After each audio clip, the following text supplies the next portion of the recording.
Hello. Good morning. Let's talk about it right after this.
All right, all right. Good morning. How's the audio? I changed the setting on the StreamYard.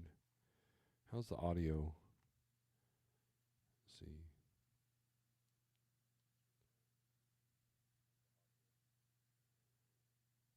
Doesn't seem very loud, does it? I don't know. Anyways, good morning. I hope all is well. It's the year end. It's the last live stream. Well, morning live stream. I might go live Saturday. You never know. Of the year. And I will be doing a live stream members only later today, I think. So that will be good audio. Thank you, Sterling. All right, good deal. Let's see. Do do do. So it's the end of the year, 2023. So we'll talk about that a little bit. We'll also talk about I had my DOT physical, and then of course, the parts say where I failed. That's in the title, so I will warn you that may or may not be clickbaity. Because there are things that I did fail at this year, and I want to go over them. So, and then the members only live stream, I'll put out some numbers, maybe talk about some more details of what I've been going through, what we're dealing with, and that kind of deal. So, and what's in store for next year, 2024. You know, I've been predicting negative things for the year, but what I'm finding out is that controlling yourself instead of trying to control the external circumstances is key. You know, this whole broker transparency, the government needs to do this, the brokers need to do that, it's the broker's fault that I'm going out of business, blah, blah, blah, blah, blah. It's my truck's fault, it's my broker's fault, it's my company's fault, it's my spouse's fault. That will take you out regardless of what market we're in. Because remember, back when everybody was $3 and $4 a mile on all miles on everything, people failed during that time. Why? Because of themselves, because of what's inside So just keep that in mind, because it's your perception, it's your mentality that's going to get you to where you need to go. So got my coffee in my Snorelord mug. I hope that you bought several for your friends online there for you, for your friends and family. Um, I've actually had a couple of merch sales, so for the people I've bought merch, man, thank you very much. Um, let's see what else. We'll go over comments, and I will admit that I've been kind of uninspired here lately. This week has always been an interesting week in the trucking world because year-end inventory, some places actually close more than just the Christmas and New Year's. You got New Year's on a Monday this year, just like Christmas, and so that's adding a lot of extra transit time, which, if you're doing 1,000, 2,000 mile run, that's fine and dandy, but especially if it gets you through the house. But to wait 5 days on a 300-mile load and sit on that for the whole weekend, not being at home and being away from your family, to me, that's not a great position to be in. Have I been in that position? Yeah. But you learn from those days, and then you try to do better next time. Where you live is important, and how you handle freight and what kind of freight you're hauling is important. If you live in, let's say I live in Springfield, Missouri, and there's a load going from St. Louis to Oklahoma City, and it picks up today at 8 a.m. and delivers Tuesday at 5 p.m., that's not a great load. If it delivered 5 a.m. on Tuesday, January 2nd, but I get to go home and I can run over New Year's Day, start off Sunday, go down to Oklahoma City, and get there at a good time so I can be ready to unload at 5 a.m., that's not too bad because I'm home under that load. And then I can use the holiday leverage, hopefully, to negotiate a higher rate on something like that. And that was kind of the tactic that I learned. And it worked. It worked really well. But it took some harsh lessons to learn that lesson. So, other than that,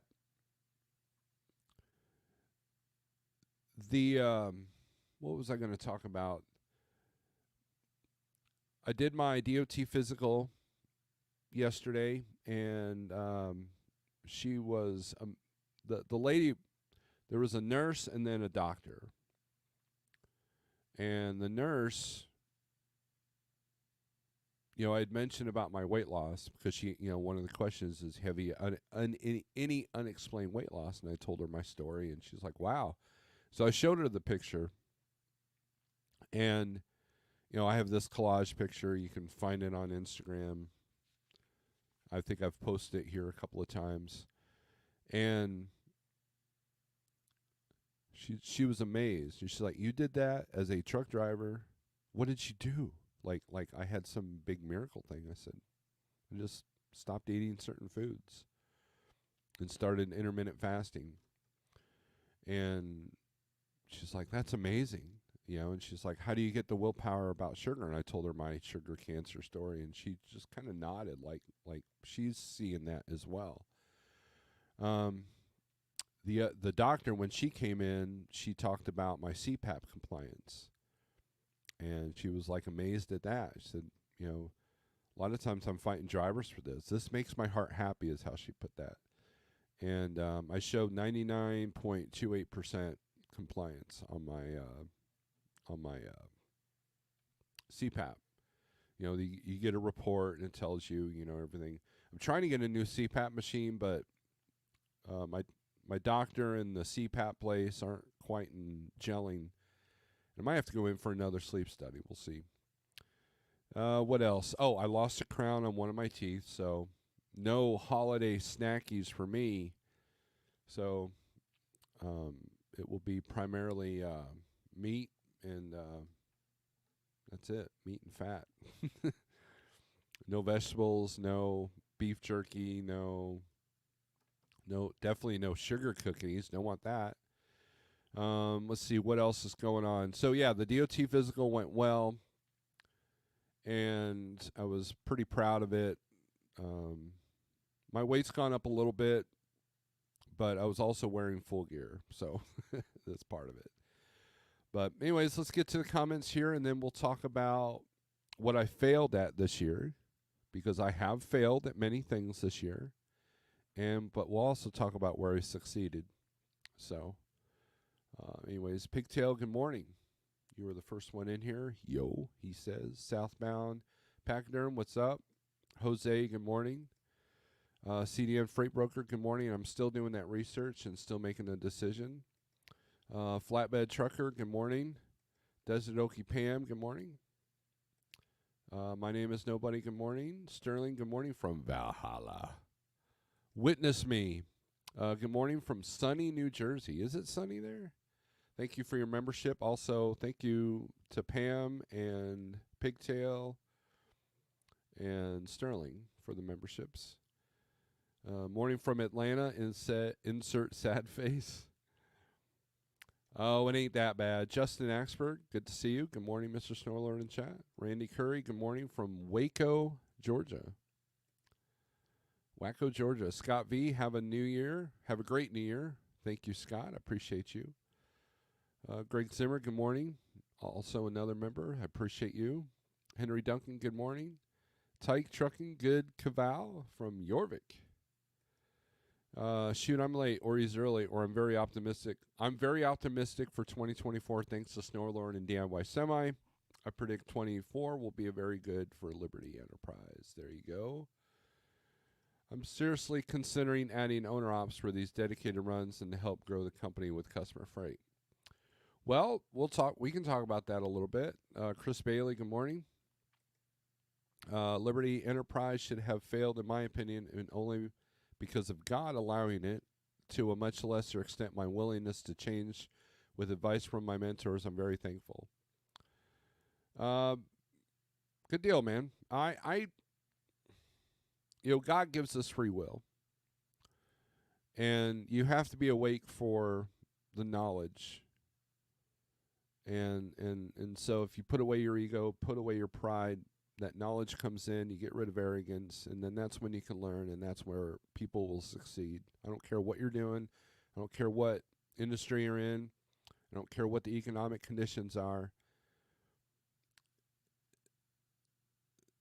People come into your life for a reason, and as long as your eyes open, ears open, and the willingness to learn. When I interview a driver that wants to come over here, I'm looking to see if they're teachable, if they're coachable. And here's something to think about. Let's say you've been an owner operator for 20, 25, 30 years, or even 15, or even 10. Okay, let's say you've been an owner operator for a while, especially in a situation where you had your own authority, or you had a company like trucking where you choose where you go, you dispatch yourself, you're in control. There are a lot of companies that don't like to hire owner ops or ex-owner ops because they will see them as uncoachable. Fleet managers want people that will listen to them. That's why the revolving door on driver retention is accepted in this industry, because they want new people that will just shut up and do what they're told. And a guy that's been an owner op, like somebody like me that's been owner op, I was owner op for 8 years. How easy is it for me, for a dispatcher to go, you need to be in Newark, New Jersey, and deliver 5 a.m. Monday morning.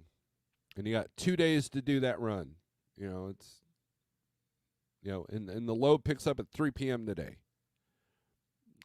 That's going to be a hard thing to stomach if I ever have to be in that situation. Now, I don't see myself being in that situation, but, life has a way of saying, But so far, things are well as far as I know, and Jeff and I have good conversations every day about the future of the company. So I don't think I'm going anywhere, but you never know what changes might occur, right? And but I have to have my eyes open, my ears listening to what I need to pay attention to. And that's the whole point of one of the points, not the whole point, but one of the points of this podcast style of YouTube that I've switched to is maybe I can be some eyes and ears of what's going on and what you need to be aware of for you to be successful. Or to show you how to not do things so you aren't successful. In other words, learn from mistakes of people that are in the chat, of people I've talked about, and situations that I've been in. Don't make my mistakes. Like the lesson I gave earlier about, booking a load through the house. If you're going to sit on something for 400 miles, negotiate the rate, act like it's going to be a bit of a chore, and then you go home under a load, and so these are the things that I try to put out there, and I think that failure number one is that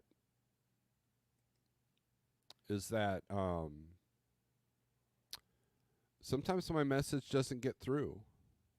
Sometimes it's me, sometimes it's the person I'm talking to. And being able to differentiate between who's coachable and who's not, who's got a chance and who doesn't, that's something I struggle with every day. Am I coachable? Can someone tell me what to do? Can someone tell me what I need to do? CDN's always given me great advice that I can't really put into action because of some limitations. Are those limitations me? I don't know.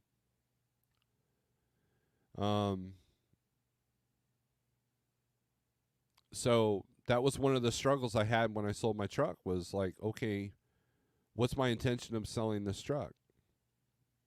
And the selling the truck was a release for me. It was a little bit scary because now I have to make this safety/dispatch work.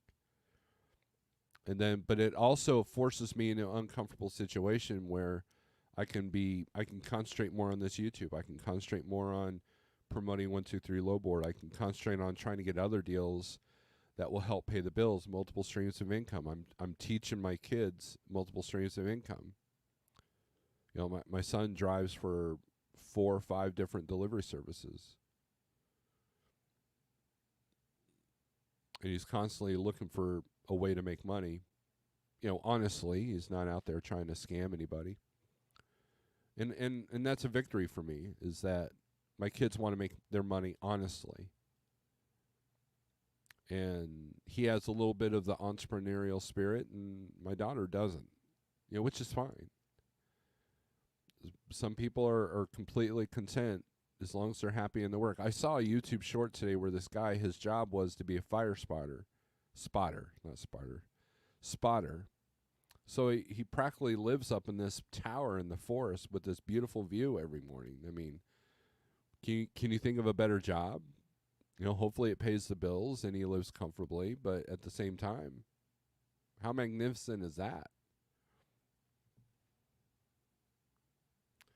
But we also need to have the ability of doing the jobs that we don't do, doing the jobs that are the daily grind. The daily grind is the most important thing.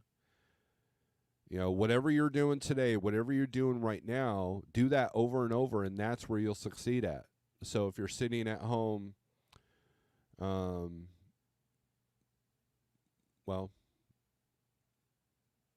if you're exercising every day, you're going to get stronger. If you're eating all the bad food every day, that's gonna have an effect. If you're drinking every day, that's gonna have an effect. Whatever you do, most of you drive 11 hours, right? And so you're good at driving, correct? Whatever you do, whatever you listen to, whatever you consume, are you coachable? Are you looking for entertainment? Or are you looking to learn? Or do you have I try to have a mixture of both.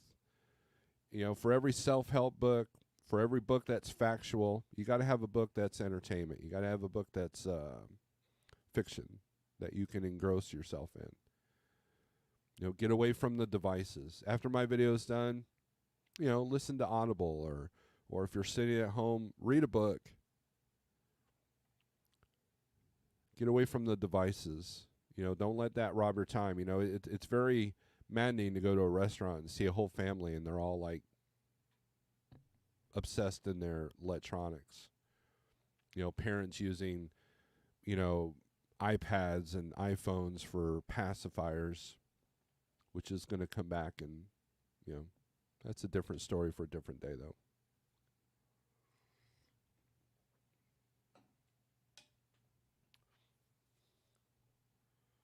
So, CB says cold weather is lame. We need more climate change ASAP. I agree with the cold weather. It's we got some more snow. We've actually been getting a little bit of snow this past couple of days, and it's been cold. Because I'm fat and somewhat busy, my wife actually went under the house and was dealing with some insulation down there. We're having an issue with one of our pipes, so we're having to get that fixed. Hopefully soon. Hopefully it won't be too costly.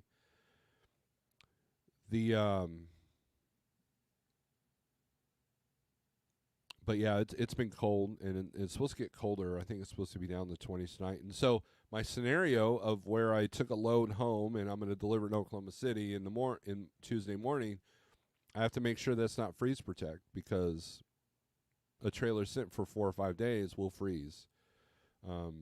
As far as like if it's liquid or something. So just started my new job at Bomb Disposal, and I am won my first job.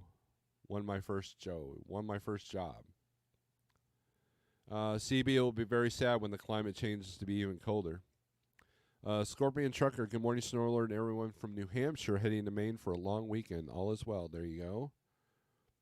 Mrs. A, if it gets colder, I'm moving to Honduras. Well, better start learning that language. Fate Trucking, good morning.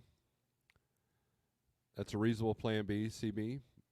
Tyke, a Viking saying, when men meet foes and fight, better is stout heart than sharp sword. Sword.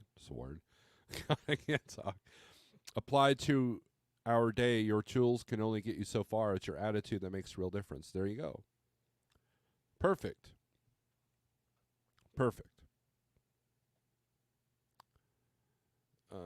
Could I join this live? Yeah, give me a second, and I'll get you emailed. So let's do that here real quick. Who wants to see CDN? Truck with T-Bone, good morning. Let me finish these comments and I'll let you in. Good morning, happy New Year, says Gary. Thank you. Scorpion says we all need to be willing to take an honest look at ourselves to see areas where we may have blind spots in our lives that are hurting us personally and in business, and be willing to learn from.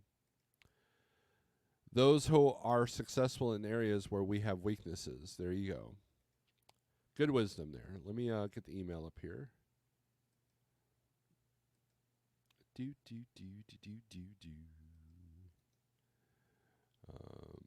Copy.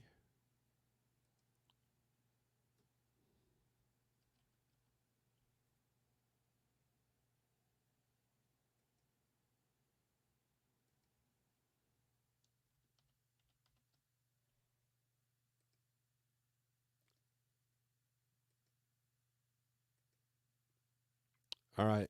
CDN, I sent you the link. I am, Sage. Gosh, hold on. Jeez. Scorpion says, good morning, WCM Vendors. Get him. I sent him the link, man. Emails only go so fast. I don't know if he's busy or not. We'll find out.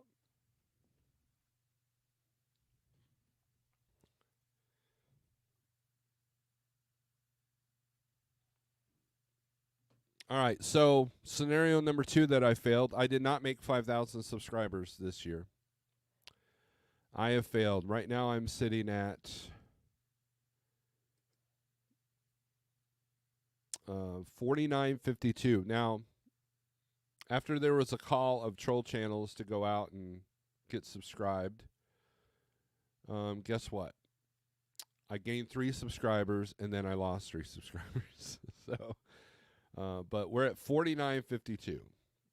So I've it says plus 27 in 28 days. So I've averaged almost 1 a day. So there you go. So I failed at getting 5K this year. I'm okay with that because I don't really pay attention to that number. I do what I do. If you like it, cool. If not, let's see how many members do we got here? We got, I want to shout out to the members: Sage, Lance, Oser, TM Panther, Shannon Thomas, Thomas Wilson, Trucker Lisa, Red Diesel, Jerome Jones, Grafton, Fate Trucking, Greg Zimmer, Rockin' Robin Truckin', With Both Feet, Truckers Education Network, CB, Alfalfa, Wheel Burner Express, Sterling Wheel, WCF Invader, Desert Okie Pam, Pigtail, and DIY Semi. Thank you for your memberships. There's a page 2. Wow.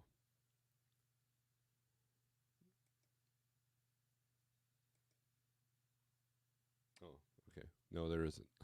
I got excited for a second.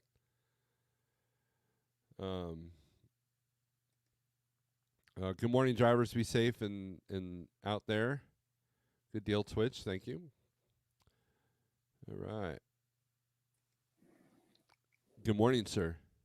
Good morning. How are you? Good. Audio's okay? Yep, you're loud. You're louder than me. It surprised me. No, I figured I would just drop in. I got a few comments, thoughts, ideas to pass along, and figured that, well, being this is close to the end of the year as we possibly could be.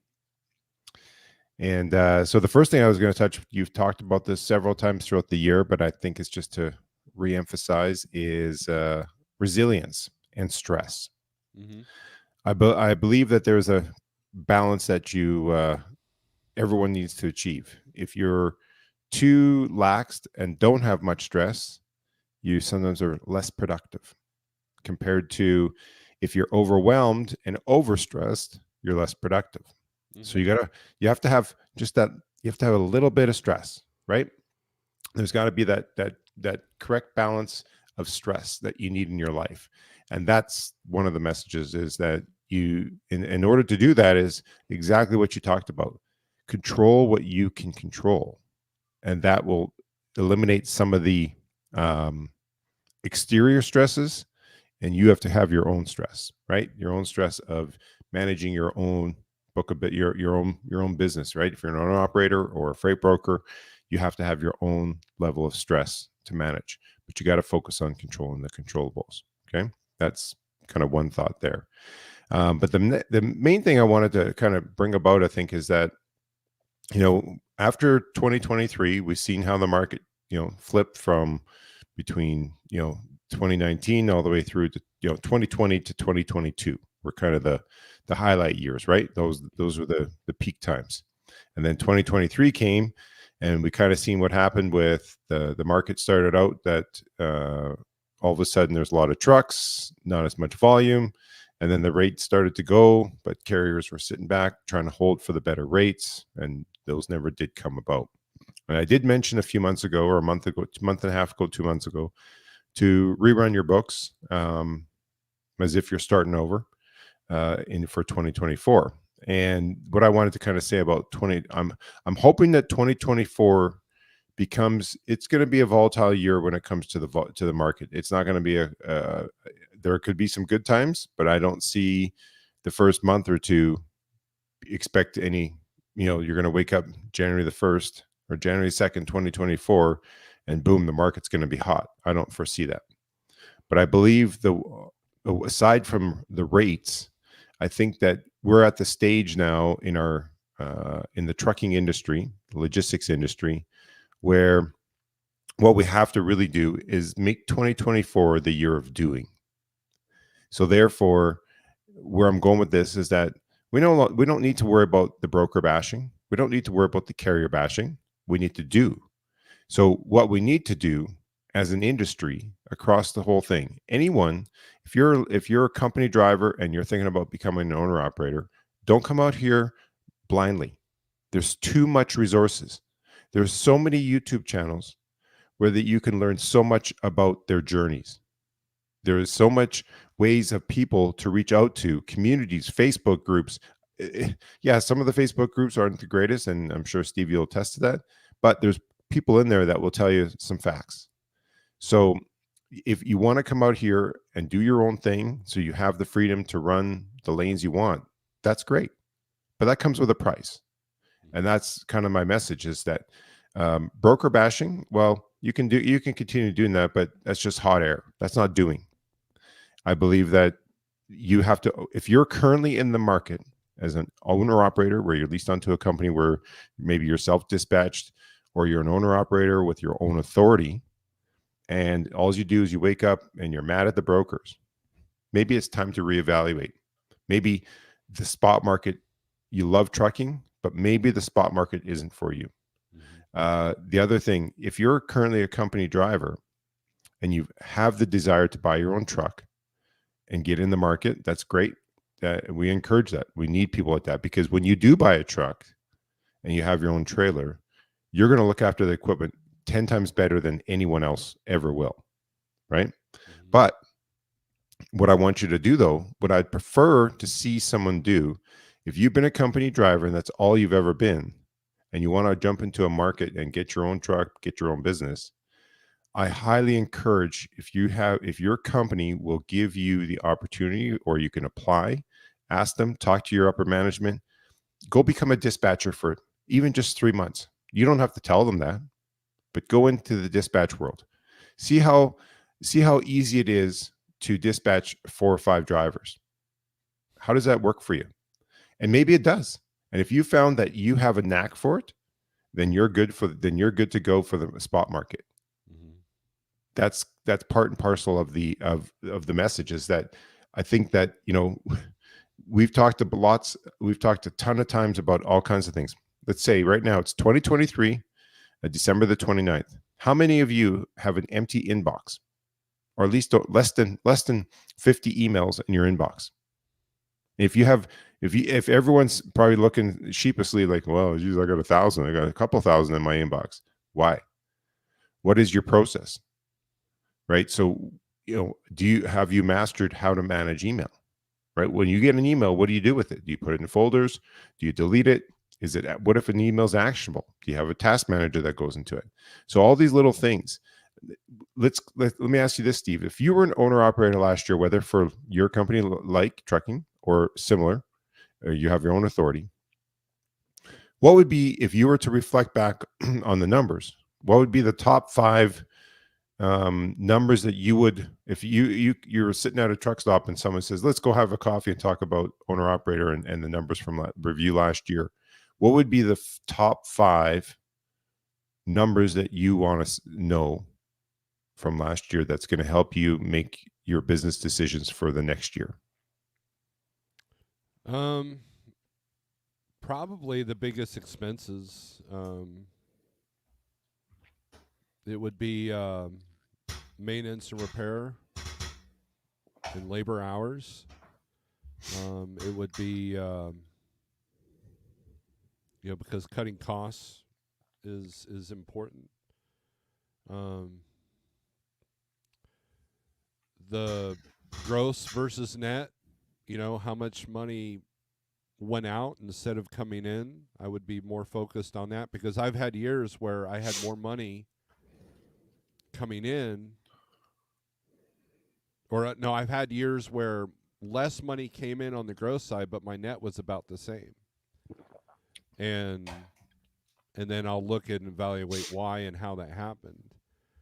And then I would look at, I've always been like, okay, what months did I make the most, and what months did I make the least, and why did I make the least? Was it the market? Was it my truck? Was it, a seasonal aspect that I was working? Somebody that works nothing but mulch, and lawn and outdoor stuff is going to have a different number than someone that runs, beer or Pepsi all year long.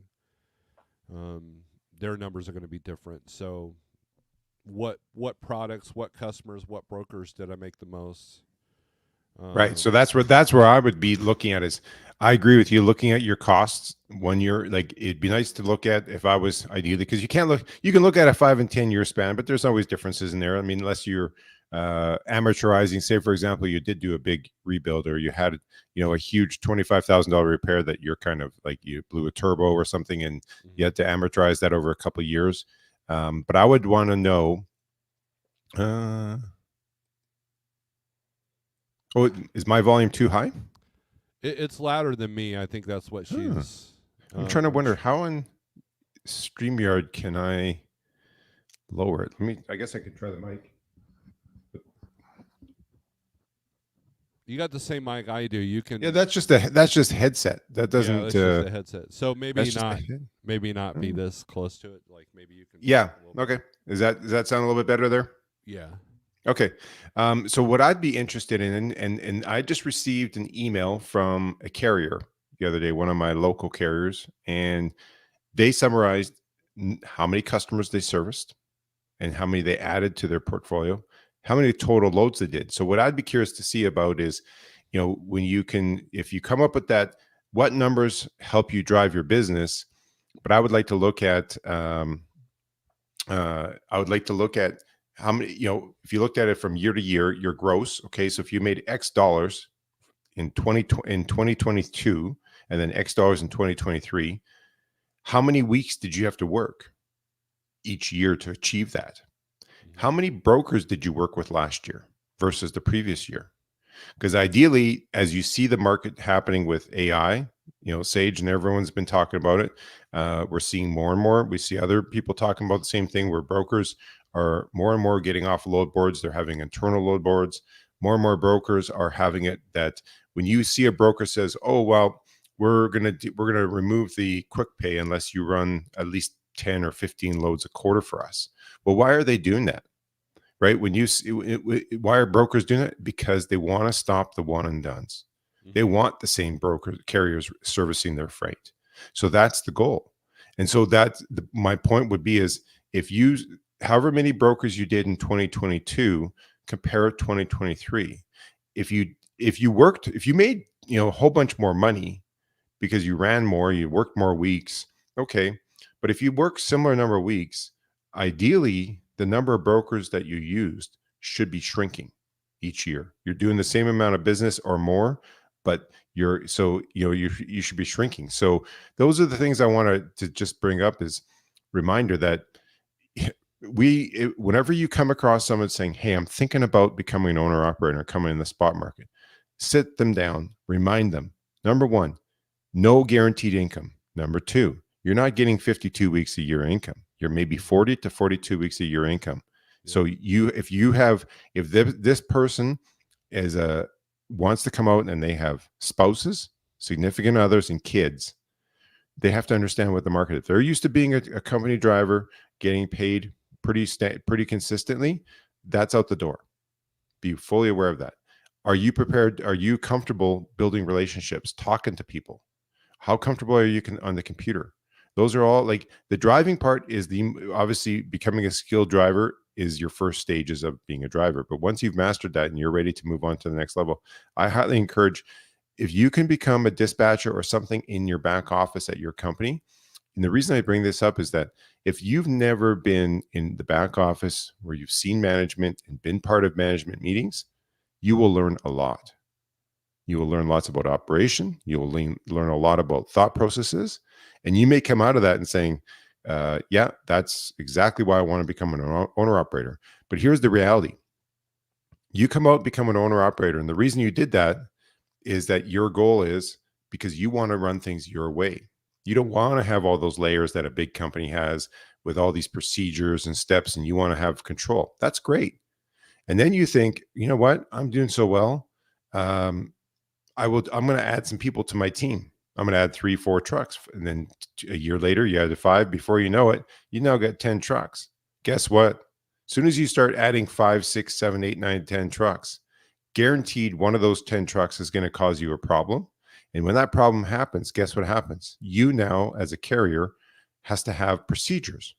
Exactly what you tried to get away from. Well, why do you think big companies have policies and procedures in place? It's because there's too many spoiled apples out there. They can't control everyone. You don't want to be controlled. So you leave, the person that's you're being the drum, like it's all about the choice of what drum is you're beating to, your own drum or someone else's. And if you're leaving someone else's drum to beat your own, which is good, and you're just going to stay yourself, well, then just also know there's nothing wrong with being an owner operator for yourself with your own authority. But that also comes with a price because you're too small. You can't go to a big shipper and get a contract for stuff. When you're one MC, considering how massive, how multi-billion-dollar the logistics industry is, the reality is just like a freight broker. If you're a freight broker and you're by yourself, you're too small. You're going to have to find similar sized companies to work with, very small shippers that want some personalized service, and you can make a nice living. But I'm just trying to encourage that 2024, we can focus on the doing, we can get deeper, and all this top level bashing and stuff, we're over that. Mm-hmm. We should be well above that. And if anyone's new, educate them, educate. That's the message today is, if you want to open up your own brokerage, it's not as easy as you think. You think, oh, okay, I got my carrier and I'm going to have a brokerage so that I can service my customers. Well, here's what you have to think about. So you think, well, brokers have nothing, there's no meat on the glass. Well, okay, so if you come across a shipper and you're a broker and the customer has loads going from California to Pennsylvania and you're paying $3,000-4,000 a load, right? So if you're doing, say you had a $3,500 load and that customer wants you to do that twice a week times 4. So that's $35,000 in credit that you have to come up with. Well, I'll just use a factoring company. Okay. Well, how easy is it to call? What's their cap? What if because really when you have 35,000 and it's 30 days, so you've done 2 loads a week as a broker for that customer. So now you're up to 35,000, but all those shipments are only just at 30 days. The customer's not going to pay you for 40, but you have now 2 more than at the start of the next week. So you need to add another 14,000 because you got, another $7,000, right? So now the reality is you actually need about 40. If you have a customer giving you 2 loads a week at about $3,500 loads, you need about $40,000 to $50,000 credit. So you may have a factoring company. Great. Good on it. So what's the cap that factoring company will give each of your customers? What's the onboarding process, right? Is there a credit application? Do you have that created? When they get approved by credit by the factoring company, what's the welcome package look like? What does it look like when they don't pay? How are you going to service your customers? How are you going to provide communication about the statuses? Do you have a system to keep track of all the contacts? You have to have, how are you going to onboard your carriers? You're just going to do the old school, submit your package. How are you going to verify anything? You know how much fraud there's out there right now? I work for a freight broker that has an entire carrier setup team. Plus we have Go Highway and we have management. So there's a lot of people in place that takes that off I still have to be aware of it. I have to pay attention. Like just because I go in my system and I see a carrier in there, I have to look at a few different sources. It's not as quick as just a 1, 2, 3 click and they're done. So running a brokerage may seem simple. Get a customer, get a load, book a truck, match them up, send them a confirmation, and the job is done. No, it takes time to be able to understand how to ask the right questions to carriers to vet them, to know that they're the right, because you know how many carriers lie? They will tell you the false location of where their driver is actually at. And it takes time and experience. You need to have a mentor help you run a brokerage. If you're thinking about running your own brokerage, that's fair. No problem. Do it. But don't do it alone. Find someone who can coach, that you can trust them to be there when you need the help, because it's not that easy. So that's right. Like that's the whole point of this, of me coming on, is just to say it's 2024. We're around the corner. I've talked about this before. What are your goals? What are your plans? You got Q1, 2, 3, 4. How many of you called all your brokerages that you earned money from last year and sent them just a quick email? Either through MailChimp, you created a holiday greeting message and sent it out to everyone. You can put a 9 in the chat. If everyone sent a message to their customer or the brokerage, anyone that earned them, they paid them, put a 9 into the chat if you sent some kind of a message or a gift or something in the month of December to your customers or anyone that you earn money from, right? Let's see how many you got. What do you got here? 53 or something, 60 people watching. So let's see if we have 60 responses, right? Like I'm not sure you will, but that's the point, is there's so much more than just driving the truck, right? That's what I want 2024. I'm wishing for everyone to be, is that it gets to a new level, a level you've never been to before. That's what I'm encouraging for everyone to. Oh, we got a couple of 9s in there. I turned up my mic gain. Is that better, Mrs. A? Testing 1, 2. Hey. There. That's maybe the issue is I'm using a wireless headset, so it sounds a little different than my traditional plug-in headset, and so maybe I'm sounding louder, or my headset sounding quieter, and I'm talking louder. I'm not sure. No, it's some setting issues that I've had, because like my microphone does something weird where all of a sudden I'm louder.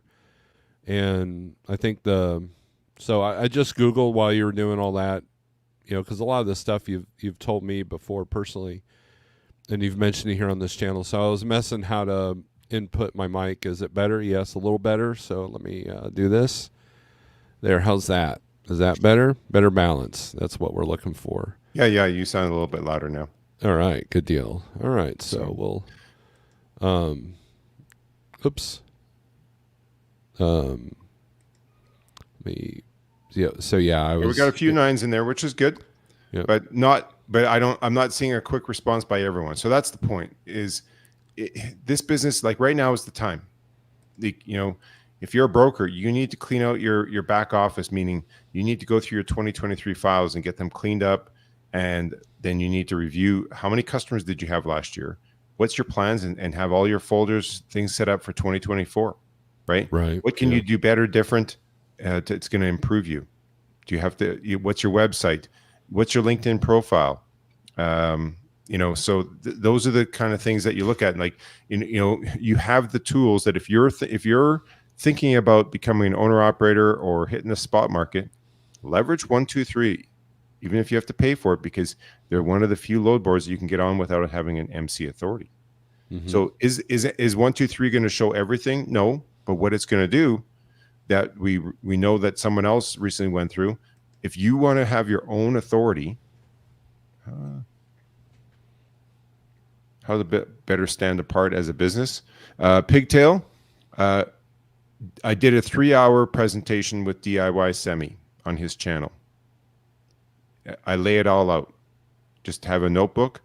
And I even included, I think, a link to a couple things in there. But there's a 3-hour.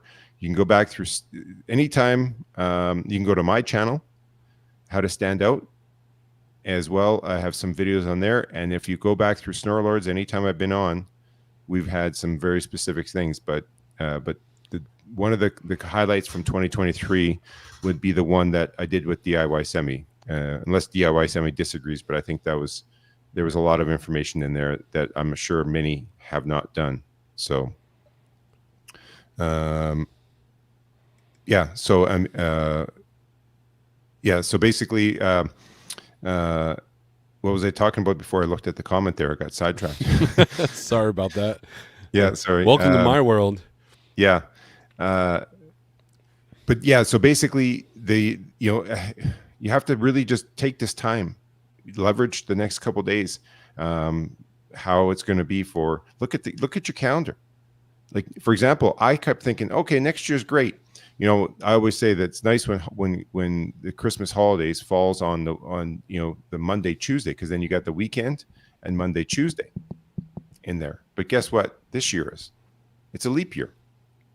So I thought this year, with Christmas Eve being on Sunday, Christmas Day was Monday and Boxing Day was Tuesday. So I thought, okay, great. Christmas Eve will be Monday, Christmas Day will be Tuesday, and then Boxing Day. So basically, you got Friday, Saturday. You got 5 days off: Friday, Saturday, and then Saturday, Sunday, and then the holidays begin on the Monday, Tuesday, Wednesday. So you got 5 days there. There's only really 2 days. But if you look at the calendar, I was proven wrong because it's February the 29th this year. Christmas now falls on Tuesday, Wednesday, Thursday. So we got the bookend week. So you got to work Monday, maybe a half a day, Tuesday, the 24th, and then you got to work on the Friday. So it's a bookend year, and that's going to be like that now for a couple of years. So you have to really take the time, map out your calendar, and figure stuff out.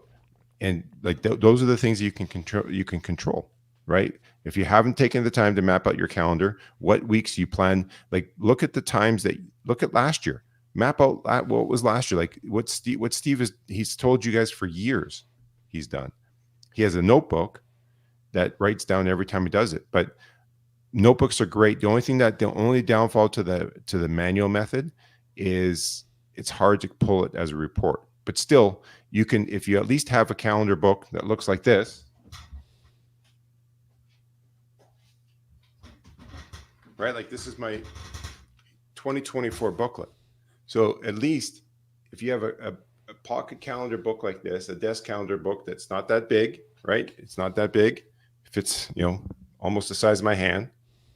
And all you have to do, if you're a driver, is put an X or take a highlighter that's yellow, or have 3 highlighters that you do, have a highlight system, and just highlight the days that you worked each month as a simple number. And then you can take your last year's calendar as you're planning this year and see what, if you were down, you had a red marker for when you were doing maintenance, or whatever the case is that you were off. Then you can count how many days were you off last year. And if you're off, maybe because you were sick, you had a bad flu, or you had a bit of an injury or whatever, or your truck had a lot of maintenance problems and you lost more time than you anticipated or expected, well, then this year you got to make up for it. And hey, like I said, the rates are going to be, we'll see what they're going to do. And so let's also put this on the table. We saw that when the prices were high, sometimes people didn't run that hard because they just knew I could wake up and see I can get good rates, and then they went home because they got good money. So let's remind ourselves, if the good times happen and the rates jump up in 2024, don't expect it at least in January, February, but let's maybe say March, April, all of a sudden we're seeing, higher rates closer to the consistent $3, or just a double higher rate than you've seen in a long time. Well, what do? Do we go home, or do we take advantage of it and make it? You may have to call an audible and adjust a few of your plans to leverage the good times, right? So let's make 2024 the year of doing. Let's get deeper into this industry, get depth in your knowledge, right? And as a broker, get depth in what you're doing and learn your stuff. So agree, understanding your revenue stream. Yep. Top 10 brokers. And then, because how many brokers you had to work with, right? That's the question mark. How many brokers did you have to use to get your income for the year? And we've seen a lot of changes with brokerages. And as much as no one would agree or disagree, or maybe some will agree, disagree, but brokerages are a bank. The bigger you get, the more money. Like, okay, imagine if you have a couple customers that you're booking a lot of freight for, you may need up to $200,000 to $250,000 credit. Will your factoring company give you that much for your customers? Maybe. I don't know. That's the question you have to ask.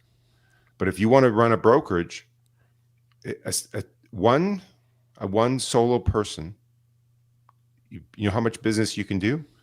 Between $1 to $1.5 million a year in revenue. So that's a simple number, right? And that's a simple number to think about. If you did start with that, once you got enough experience as a brokerage, if you want to get your own authority as a brokerage, you have to prepare yourself to have $1 million. You're going to have $1 million pour through your brokerage if you're doing it full time, full on, like I am, or other small brokerages or agents are doing. So, and if you add other agents, if you think, oh yeah, I can get a couple other people, they're really good in sales, they're really good in this. Okay, great. But trust me, It's not that easy to hire on. If you want to hire on another agent, or just like owner operators, you think, oh, I'll get a couple owner operators.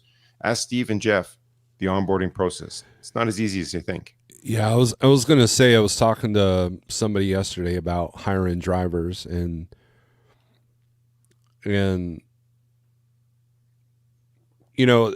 mega carriers like Swift and Schneider, they look at what's on paper. They like, okay, we can, if we have 100 extra trucks, we can find 100 drivers, and they got systems in place that make that easy.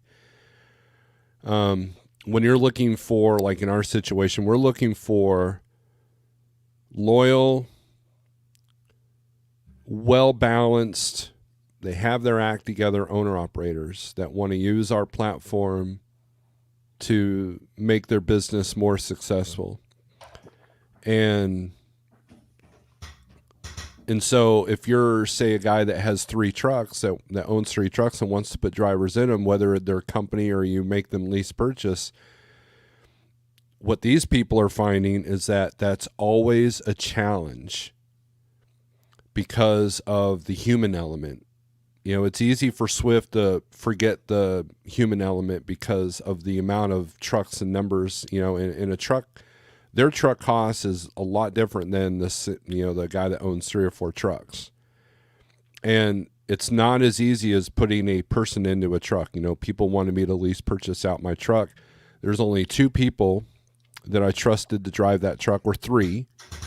One retired, and the other 2 are now safety people in their companies. And not that I'm saying all drivers are scum or anything like that, but you can find a good driver, but are they a good money manager? You can find a loyal driver, but are they good at driving? You'll have one of the 3 elements. They're either a great driver, or they're very loyal and do what they're told, but they're horrible at managing money, or they could be the most loyal, dedicated person to you, but constantly hit things at the truck stops. So hiring, I'm going to buy 3 trucks. I had that plan when I first went to Landstar. My wife and I talked about it.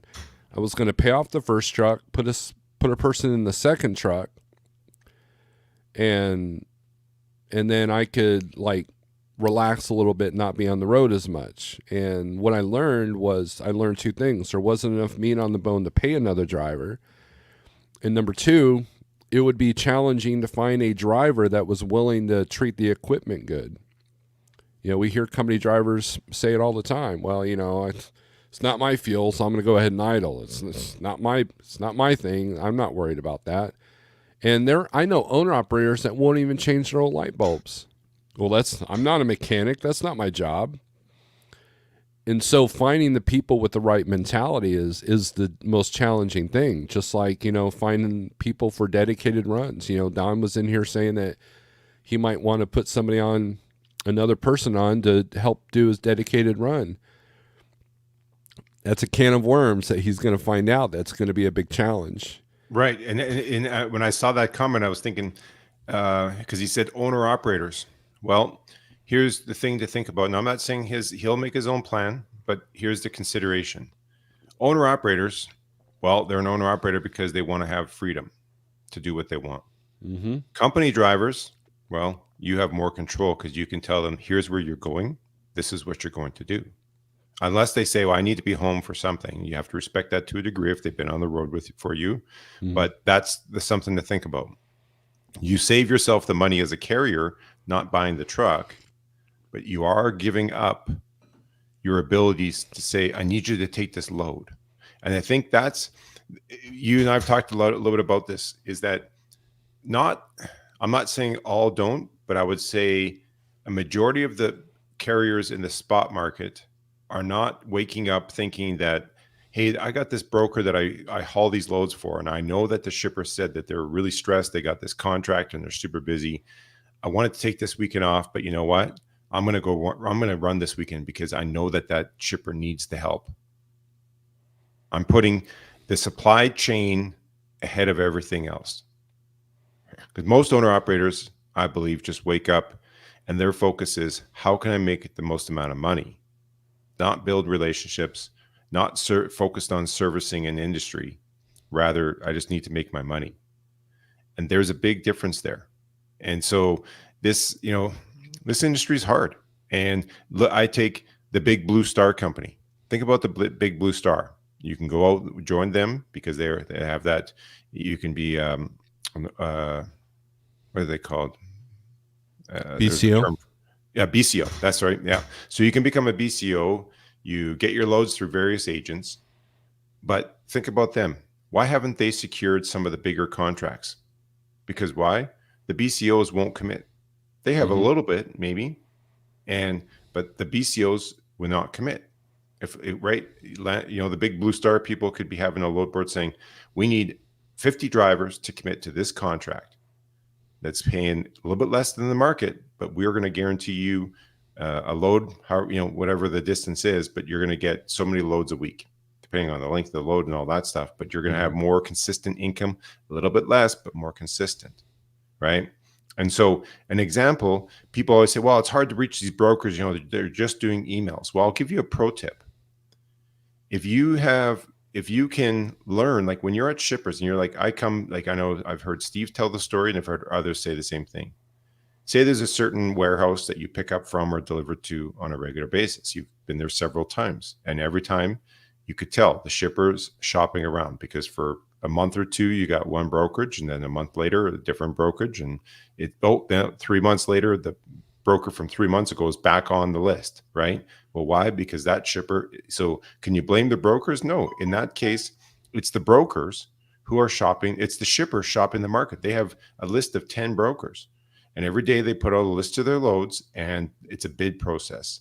The bottom feeder wins, the cheapest load, and only if that cheap rate fails, where that broker fails to have drivers showing up on time or other related issues, then the shipper says, well, yeah, maybe we should be paying a little bit more. So now they go back to the one they think, well, Rob or Steve did a great job. We better get them back, because they faltered with their customers a little bit. They were, they had some bad service. So now all of a sudden they're willing to pay a little bit more. But my point is, when you're at a shipper, and if you can learn things, you're like, say you're saying, I'm only one truck, I can't get the contract here, but I like this load because it gets me to where I want to go. You don't have to worry about backdooring, but you can learn. You can talk to the staff. They're saying, hey, are you guys like busy every single day, or is it just a few days a week? Well, yeah, actually it's Wednesday, Thursday, Friday are our busiest days. Take a grocery store. If you ask a grocery manager their numbers, they do more business Thursday through Sunday than they do the rest of the week. So when do you want your store stocked up?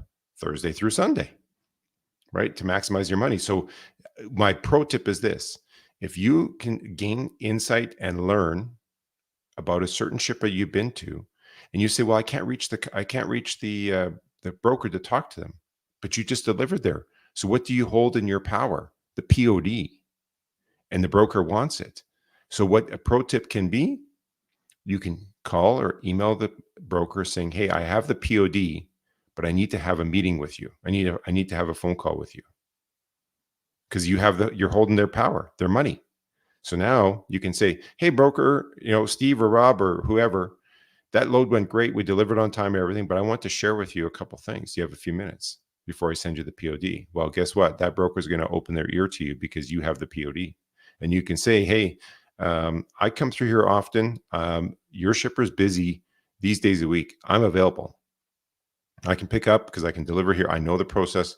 And the more that you do this, and also you show this broker, like, go to the customer saying, we have, you have this leverage, whatever it is. But the point is that when you can gain insight and knowledge about a certain facility at the pickup point and at the delivery point, and if it's a broker you'd like to work with, let's say you got this new broker that comes in, all of a sudden you had a same broker for a long time, and all of a sudden there's a new broker and you prefer the other one, go back to the other one saying, hey, it's Rob or Steve or whoever, and say, oh yeah, I've worked with you lots. Well, guess what? You know that you lost that business, right? Yeah, we were just, someone came in underbid. Well, I'm going to give you some information that will help you. Because I've had carriers do that. They'll call me saying, Rob, I see this load posted. I want you to get it. So I've literally had it where the carrier calls me up and says, all these brokers are trying to do it for this. I'll do it for this. Get me the load. And guess what? I get it because I, carriers, I've they prefer. I've done that. I'm going to interrupt you for a second because I got a couple of thoughts and I don't want them to escape me.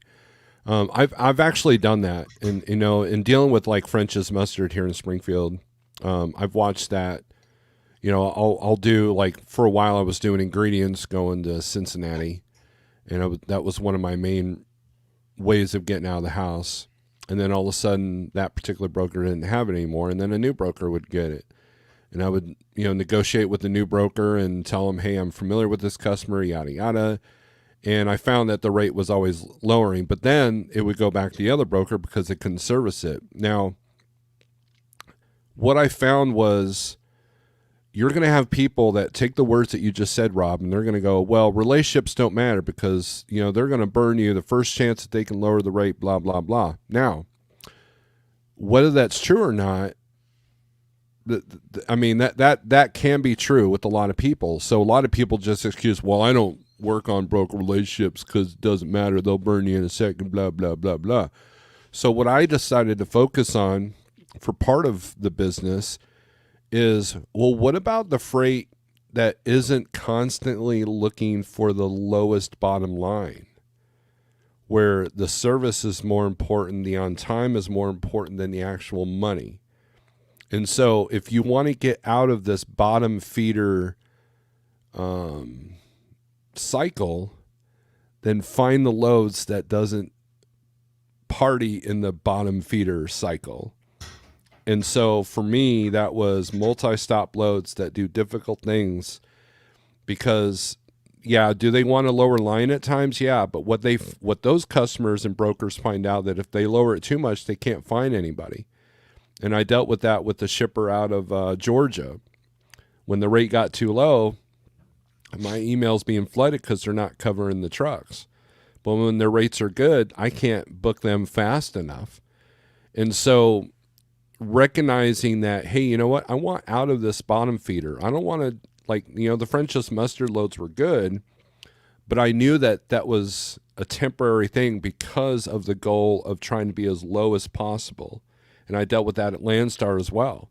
Their agents trying to out-lower each other, and the lowest one wins. And then next thing you know, the drivers have 10 different versions of crap that they got to choose from that doesn't sustain their business. And I thought, well, what can I do to be above that, to be different from that? Well, fireworks, hazmat, multi-stop loads at Landstar. And that's what I focused on, and that's what kept me afloat, despite the flaws in my personality and my perspective. I at least recognized the fact that if I wanted to avoid the bottom feeder cycle, I had to find the aspects that didn't have that as the ultimate goal.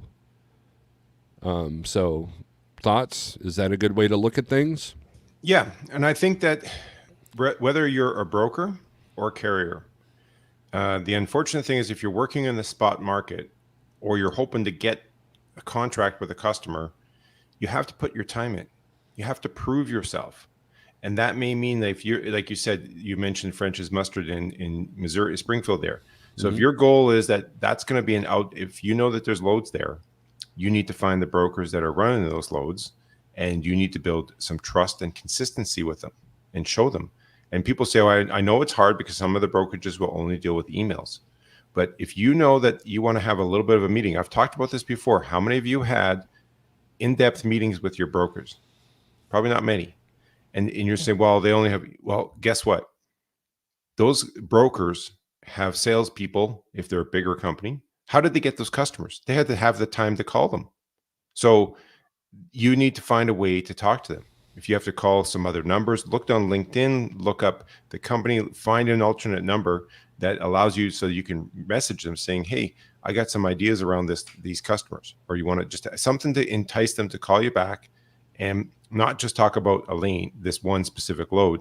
You want to talk about what you're doing. Hey, what's most important to you? Oh, have some open-ended questions, get dialogue going and build this relationship with them. I'm not saying it's easy. And I'm not saying that all brokers are equal and good and not all carriers are equal and good. So you may start going down this path and realize, actually, I don't really want to work with this broker.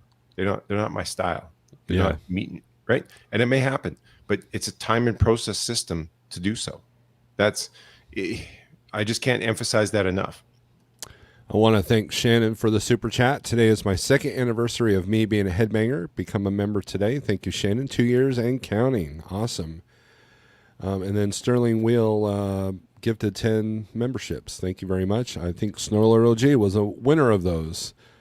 So okay, so I'll put things in perspective here.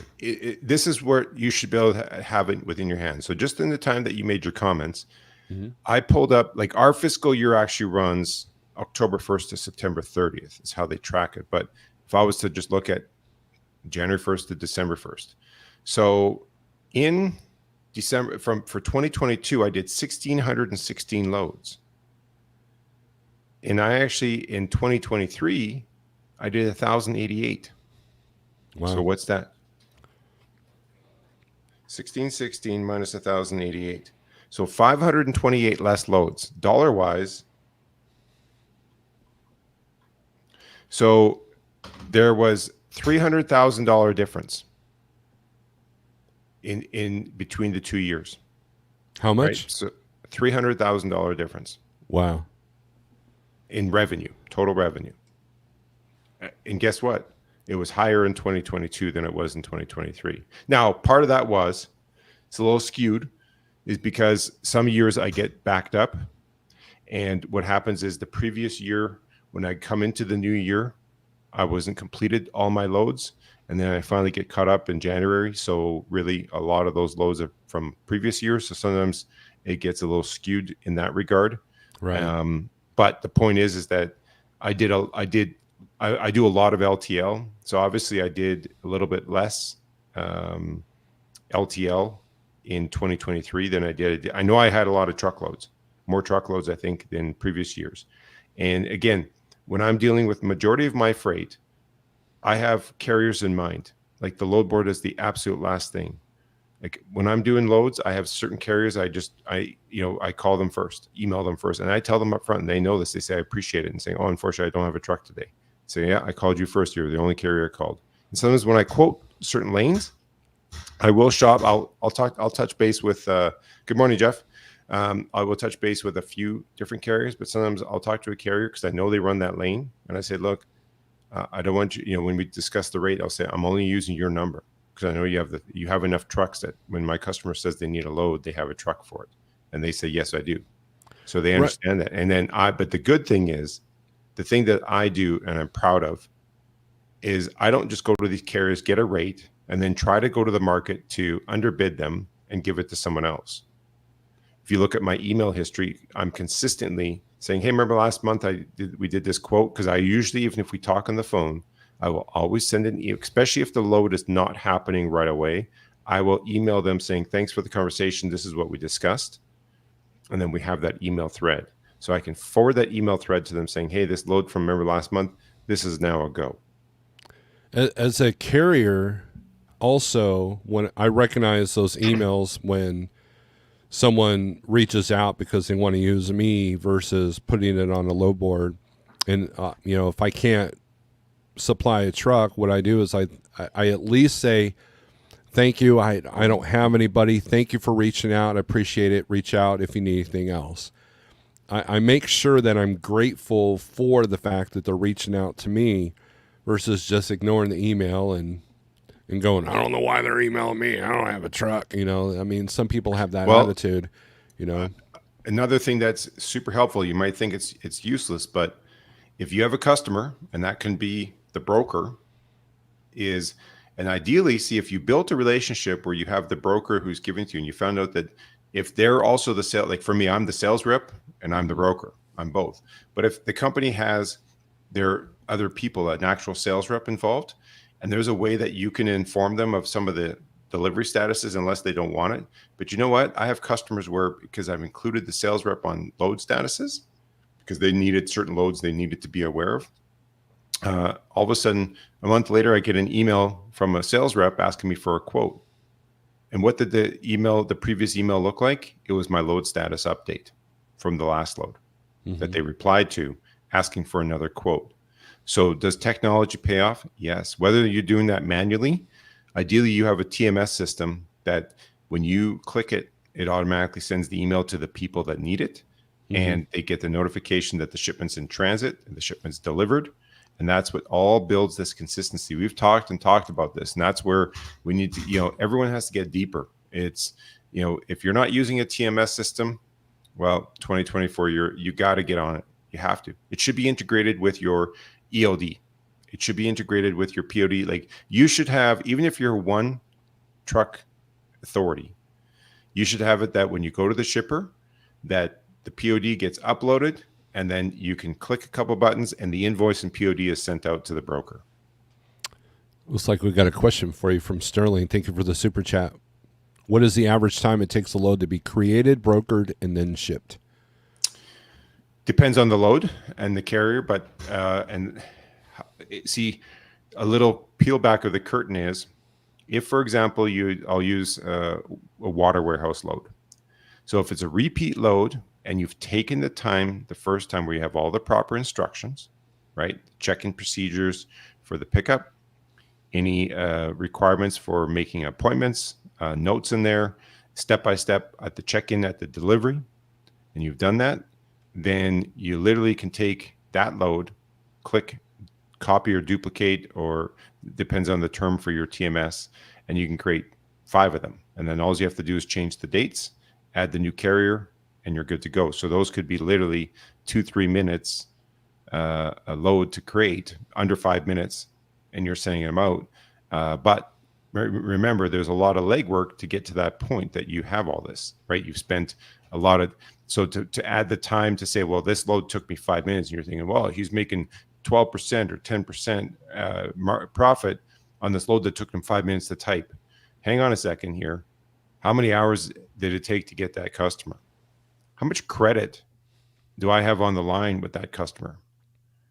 The instructions, the time it took me to have the right knowledge and the people and the community and this to get that information about the check-in procedures. Because my goal, like for me, I can't speak for all brokers, but I can tell you for my loads, I take the time to I try to think once I have a load in hand, I think like a carrier, like a driver, for the driver. So I think, what is the driver looking for, right? When they get to that building, because often I deliver to a lot of construction places, new buildings getting built. So I'm always phoning, because how many times my customer gives me a phone number, I phone them and they say, well, I'm not on site. Okay, who is? And I phone that person. They say, actually, I won't be there that day. It's going to be this person. So I've done all that legwork so that when the driver gets a phone number and I tell the shipper, hey, the number you gave me is not right, it's going to be this person. Oh, I didn't know that. You wouldn't believe how many times.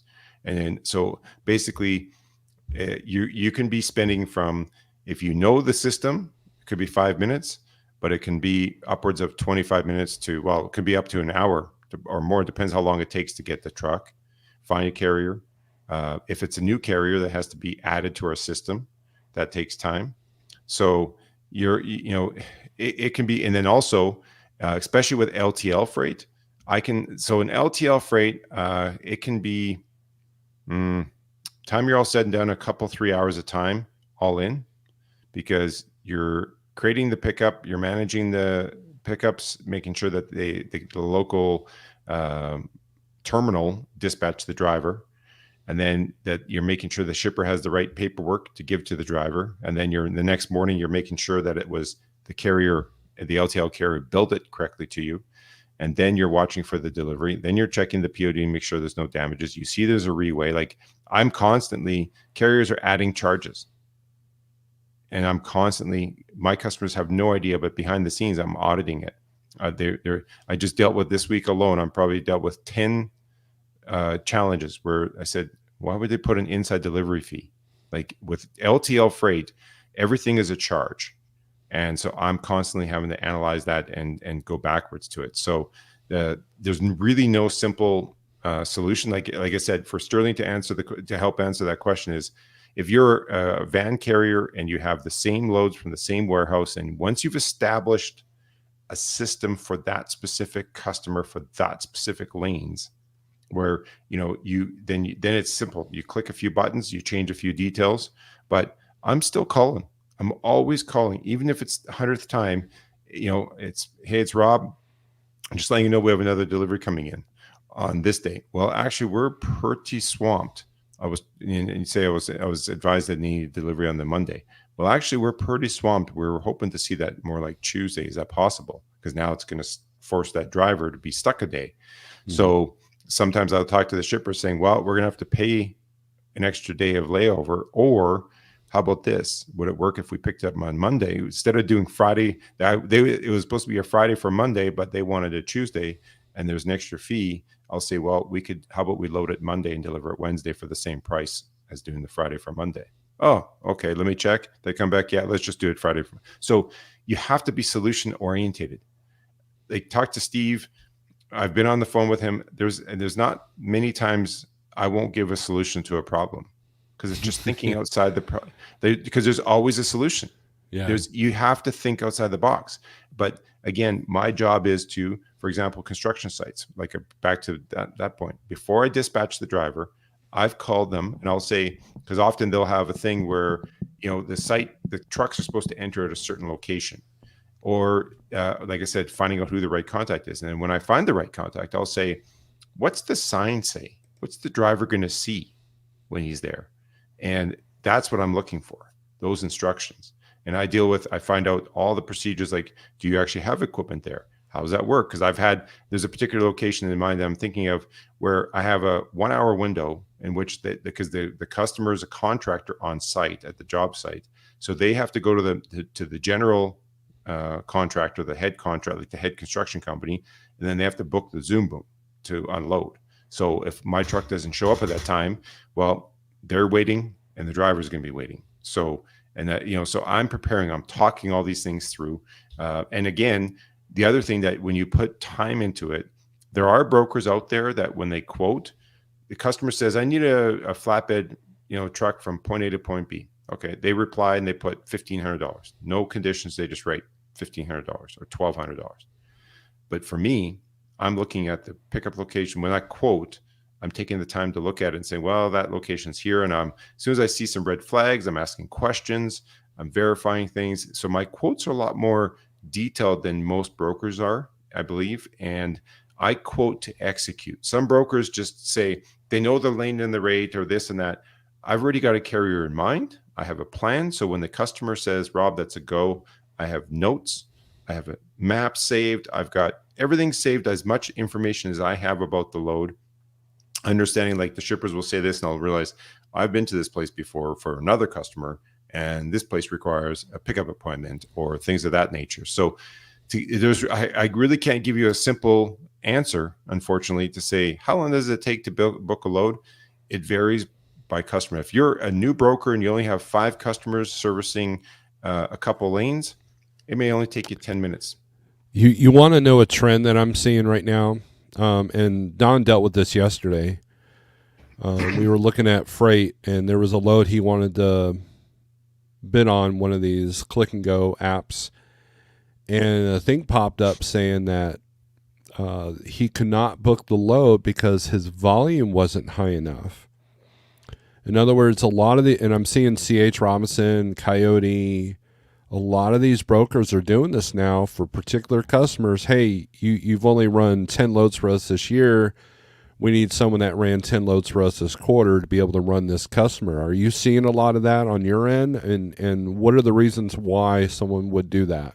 Why brokerages are doing that? Well, we're not doing that yet. That hasn't come to us. Our management really encourages us to avoid the one and dones, right? So we have had agents that, like, they say they'll come in and beg management saying, oh, this is the last carrier that will take it this price. This is the only carrier that will do this load. And there's some, new carrier, and, the agent probably underbid the load, and this carrier is willing to take it for cheap. And they're trying to force a carrier that's not approved in the system. Like, our brokerage requires 90 days. So that's the other tip. Remind people saying, I'm going out this year and I'm getting my own authority. Good on you. Congratulations. But just remind them, a lot of brokerages need 90 days. So you're better off to get your authority, start the process.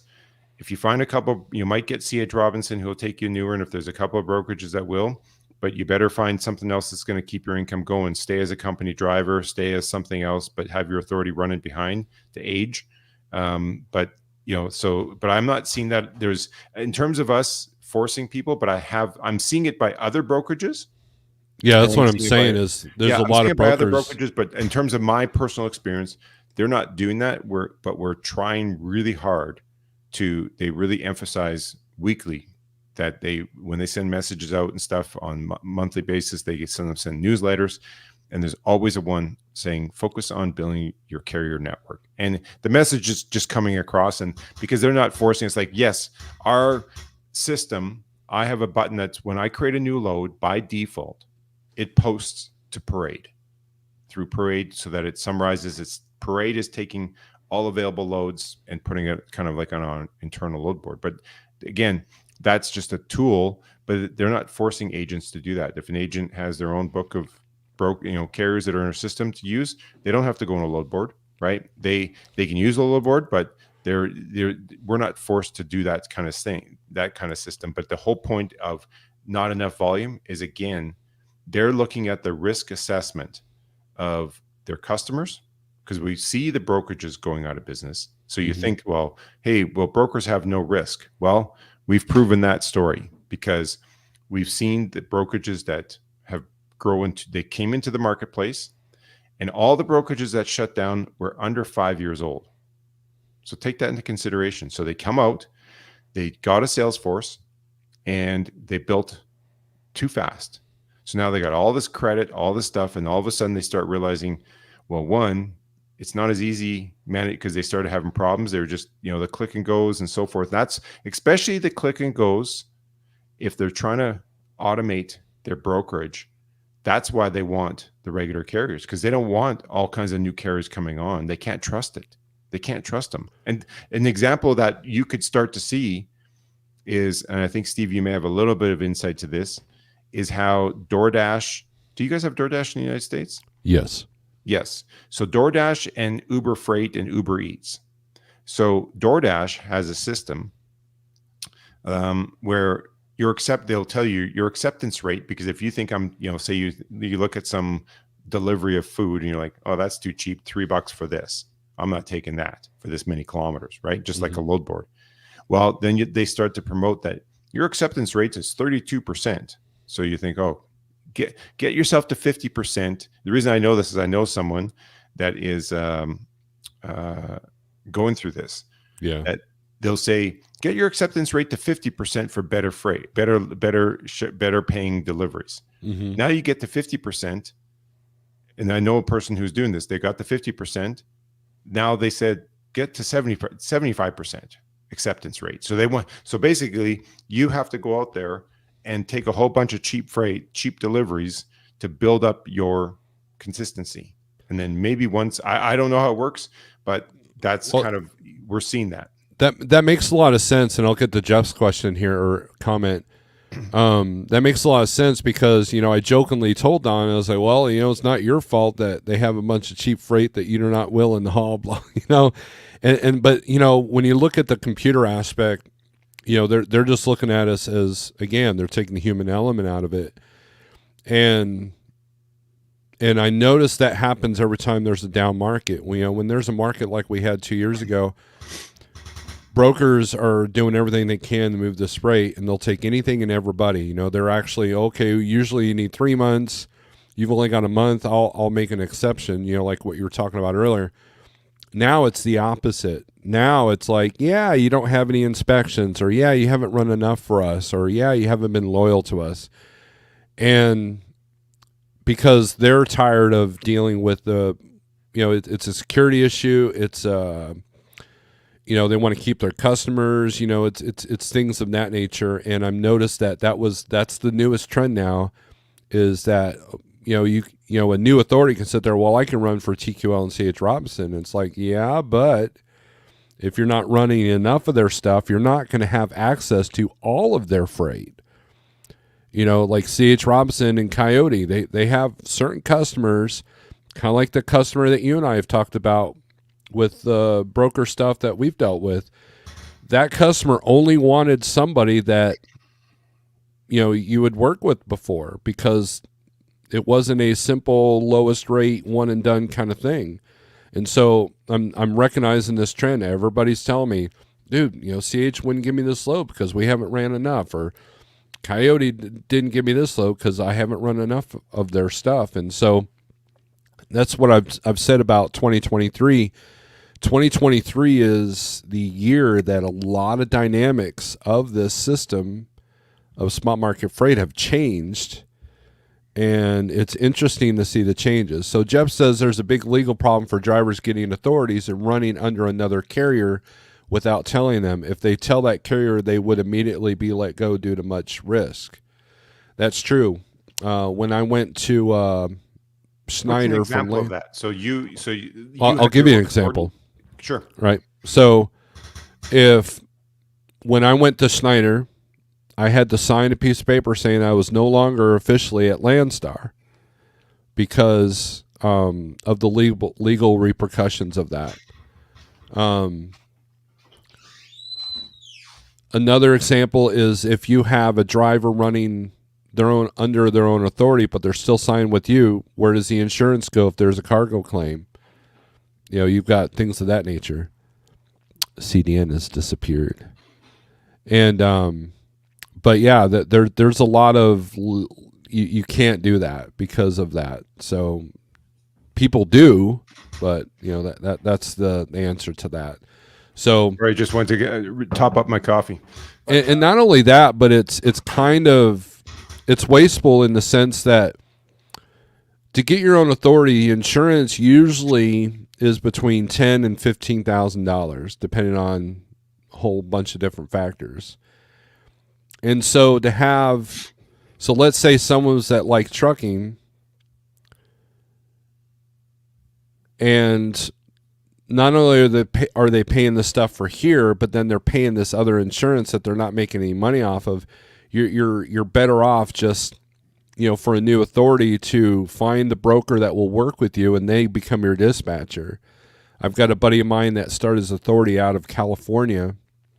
That we were all at Schneider together, and what he did is he signed up with C.H. Robinson and said, "Okay, you're my dispatcher for the next 3 months, and here's the rate that I can't go below.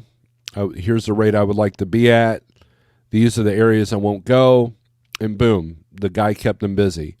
But that's a mindset. A lot of these tools, a lot of these aspects is easily dealt with if you're anytime, anywhere kind of person. But if you're the kind of person that says, I won't do this, I won't do this, I won't do this, I won't do this, and then you tell your CH rep that all these things that you won't do instead of telling me what you will do, it's not going to be as fruitful. But yeah, there's a lot of legal repercussions if you're trying to run under two authorities. There was one time, there was a truck at the Schneider OC that had Landstar and Schneider stickers on the truck. And once Schneider found out, they fired the guy, because the guy was trying to run, because a lot of people are like, well, let's see if Landstar is any better than Schneider, but then they wouldn't give up their Schneider numbers. They wouldn't give up that platform. So they're actually paying to be on two platforms, which is illegal. So yeah, that because what do you do if you book a Schneider load, but you got Landstar numbers on you? If there's an accident, there's all kinds of legal repercussions to that. And then like at Schneider, they made us sign a thing that you have officially not be with the carrier that you were at in order to sign on. Well, and this is where there's so many things that, again, that 2024 needs to get in depth. Like if you're planning on, first off, back to your thing about authorities and insurance. If you're a one carrier MC authority holder and you think not a big deal, what if there's a claim? What if you do have a claim? How are you going to handle that? How many of you read your insurance policy to say, okay, something happened and there was, especially a big reefer claim, right?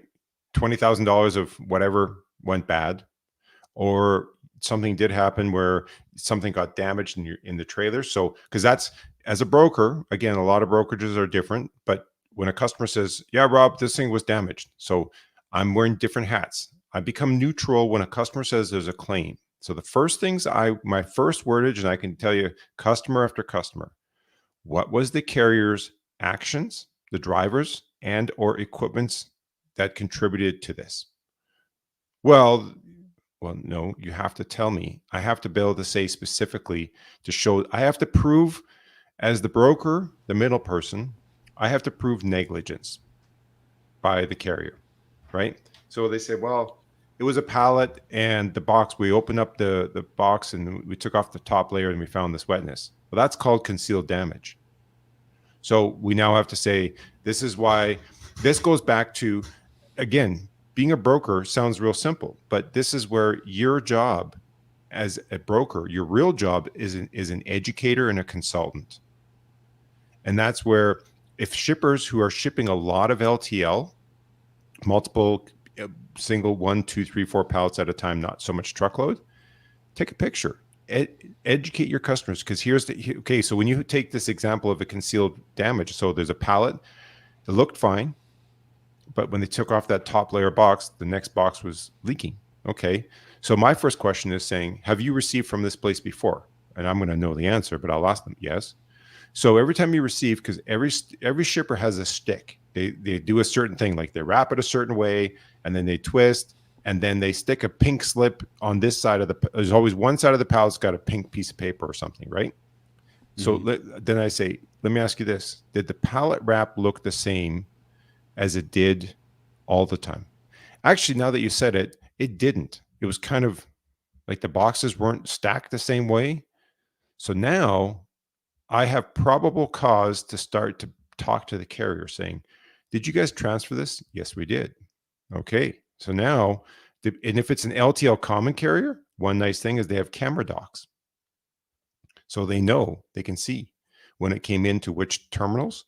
And the reason I say this is that the carrier, if they have a lot of moving parts and the freight came from Texas, went to Chicago, it may have been transferred from multiple terminals. So now we have the chance of saying, hey, someone in your warehouse hit it with the forklift, the pallet shifted, they looked around, threw it back on the pallet, wrapped it up again, and threw it back on a truck. So there's probability that they may have done this. So the point is, you as your own authority, you need to read your insurance policies. Sounds boring. If you don't want to read it, you need to call your insurance company saying, okay, walk me through this. My customer just loaded some crated engines, or there were some valves or something on pallets, and the shipment is worth $250,000. So I called you for additional insurance. But what really, because insurance companies are going to do everything possible not to pay. And let's say your insurance company did say, we're not covering this, right? Or whatever the circumstances, like especially, let's say you were running late. You decided you have a carrier you use somewhere's local. You call them up and they went and picked up the load, and then they transferred it to your truck. And all of a sudden you didn't have non-owned truck insurance. Well, that could, if they found that out, they could constitute and say, no, we're not taking care of it because maybe it was damaged by your other carrier. So you have to understand how this works with your insurance company, because as a single owner operator and you hauled a high valued load, and then you found out that you thought, oh, I'd put a claim in my insurance and they'll cover it. And then they investigated and they came back and said, well, we're going to give the two, even though you paid extra to have the full coverage. You called them saying, hey, I got this load that's worth this much value. And they said, okay, for an extra $150, we'll give you the extra coverage. But what does that really mean? I can't give you that answer. You have to find that out. You need to understand your policy. Two thoughts. Twitch, look at Don's comment. What about the guys that own their own truck and have their own insurance for the tractor? Why couldn't they haul for two different carriers? And then WCF Invader says you cannot run the same truck under two authorities. The other thought is, when I was a company driver, I noticed that, we did a lot of the same stuff. We did a lot of the same customers, the same grocery warehouses. And what I found was that it was always the same ones that had damaged freight. It was always the same ones that had pallets missing. And then a lot of times it's the forklift driver. A lot of times it's because the person counting isn't counting correctly. It could be that they're trying to keep extra stuff and then put that liability on somebody else. And so one of the things that I look for sometimes is that, okay, every time I go to this warehouse in this town in Texas, there's always a shortage. There's always damage. Even though the truck is loaded, and I saw it a lot with the French's mustard stuff. That was our predominant freight coming out of Springfield. And 90% of the time there was no issues because they know how to load their trucks. So whenever all of a sudden there's damage or a shortage, I knew that it was probably more related to the receiver than the shipper. So knowing these things, you can kind of, if you have your own authority, you can kind of like, oh no, that's going to such and such in San Antonio. So I'll probably not do that load because of the potential issues that will have. Like Costco is usually you're in and out. There's no issues. Other than if the freight falls over, then they don't mess with it. They send you to a cross dock to deal with that. But and that's usually driver error on that part. So I was going to get back to Twitch's comment about the two authorities. So my take on this, and I could be wrong, but I know for a fact that one of the issues I would have as a broker. So if you called me up with your carrier authority and signed our broker agreement, now you send in another owner operator who has their own insurance that they didn't sign the contract, and I don't have a COI with that policy. Now, when all of a sudden there's a damage, so it depends on your insurance policy, but if there was a damage and claim, even though that your second carrier that you signed, who's allegedly an owner operator for your carrier, but they have their own insurance and they didn't sign the contract, you're liable. And then now, unless now I go to you, we go say there's a $10,000 claim. You're saying, no, I'm not taking responsibility. So we go to your insurance company. Insurance company opens a claim, they investigate and say, yep, that wasn't their truck.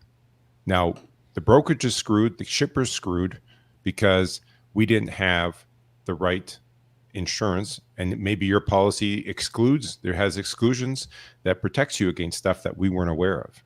So, and because you didn't sign our agreement, it creates a real nasty legal issue. It may not seem like a big deal, but when something goes south and there's a problem, to having that second carrier who has their own insurance running under you can create a lot of problems.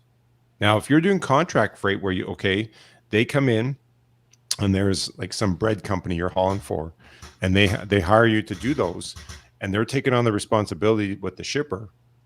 Again, it all comes down to the contracts. That's what it comes down to, and understanding so that the parties involved understand who's responsible for what and how it works. Well, it's just not legal too. I mean, oh no, there's a lot of carriers in Canada. You would not believe how much that happens. It happens a ton. And they'll say, because I'm dealing with that right now, I do a lot of drayage, and I have a customer that all of a sudden I see the POD. It's a POD from a carrier that is a completely different name. So I know they used a different carrier. And I caught another one. Oh, well, we share services all the time. And I had a situation like that with a dry van load where I see the POD and it's a carrier I know, but I hired this agent. And I said, well, okay, if they only made the final delivery and the load was hauled all the way except for the last little bit, maybe so. But and through my investigation, and it's a carrier I've worked with for years, I said, you can't be doing that. Well, we've worked together for 30 years. I used to work for them and I created my own business and we just share services. And that'd be like, like Jeff works with someone on here who has an authority, and that you guys are like, hey, I got this load. Why don't you take that load? I got it booked under this broker. Then I'm going to take your load and we're going to do this and do that. That's a schmozzle. It's just a nightmare waiting to happen. Yeah. So if we have a truck breakdown and the load still needs to be delivered, I can't just find one of my buddies or an outside carrier to deliver that load. We have to use a like truck contractor. Oh, you could. If you called up and said, hey, Mr. or Mrs. Brokerage, my truck broke down. I checked. We don't have a truck within 500 miles.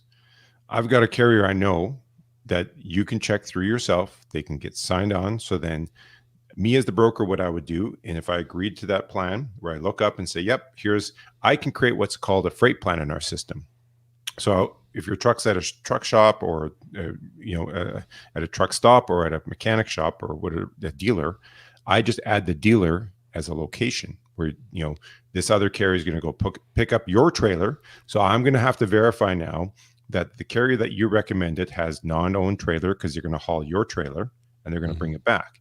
And we agreed to pay all this and everything else. So I can do it. I'm going to set up a second carrier. I'll split the load.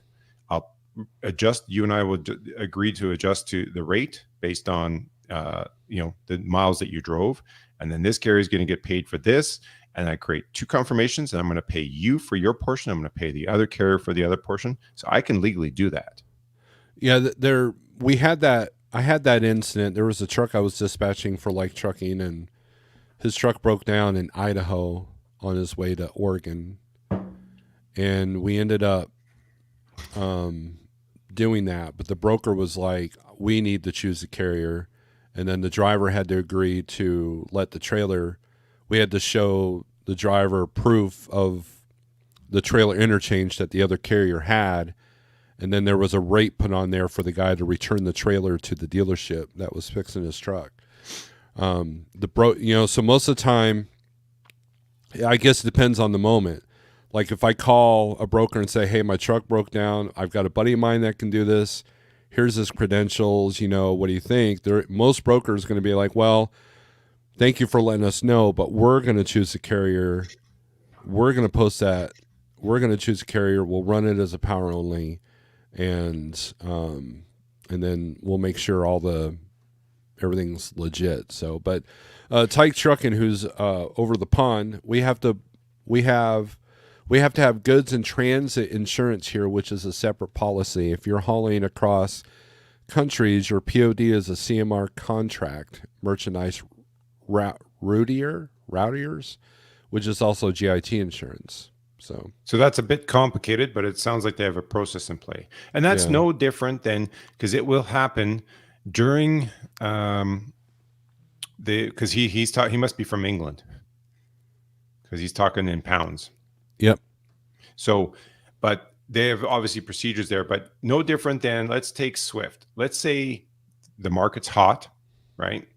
And they're running tight. They have a contract with a certain customer, maybe whoever the contract is with, and they're running tight. So what do? They broker out some of those. That's either they broker it out or they hire outside carriers. Like say they reach out to you saying, hey, you guys have 10 trucks.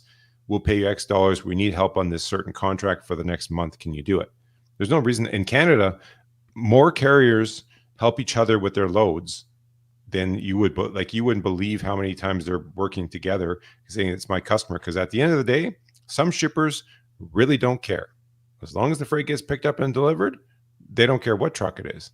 But they don't understand until something goes south, then they realize, oh, that's not how we should be doing things. So it happens, right? I was going to segue to something else and I'll finish up because I know we're getting close to 2 hours. So I'm sure you're going to want to get off here. Is again, back to, you were talking about the click and goes and the fact that a lot of carriers, they're saying, well, you don't do enough volume with us in order to get certain freight or be able to do this and do that. So if you're going to go down, the click and go route or whatever brokerage, because Jeff has talked about this before, where they say you have to use our tracking app. Okay, so you click on the link and the driver does it, and they still call you, and you even email them your own ELD link. So if you're having problems with the brokerage about tracking issues, so again, have your own internal procedures, how you do things, right? You're going to send an email or your TMS that you use automatically because you took their load, you created your own load. And if you're one truck operator, there's the ability that you have it sends it to your handheld, because if you're the driver, and then it'll click that it's been updated and it sends an email alert. But if the broker says you must have it, well, again, leverage your POD saying, hey, I got the POD, but I need to have a conversation with you. And this is where you can say, look, I'm all for using your tracking, but here's the deal.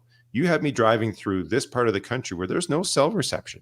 I lose that link is lost. Once I get out of range and I lost it, that link just disappears. It never comes back when I get back into a cell phone range, saying, if I'm running this lane for you, I'll give you the email track. I'll call you what you need. I'll send you my ELD so you can track me. But so that's again, some people say, well, I don't want to be tracked. I don't want these people to all know, the shippers and drivers and the brokers know where I am at all times.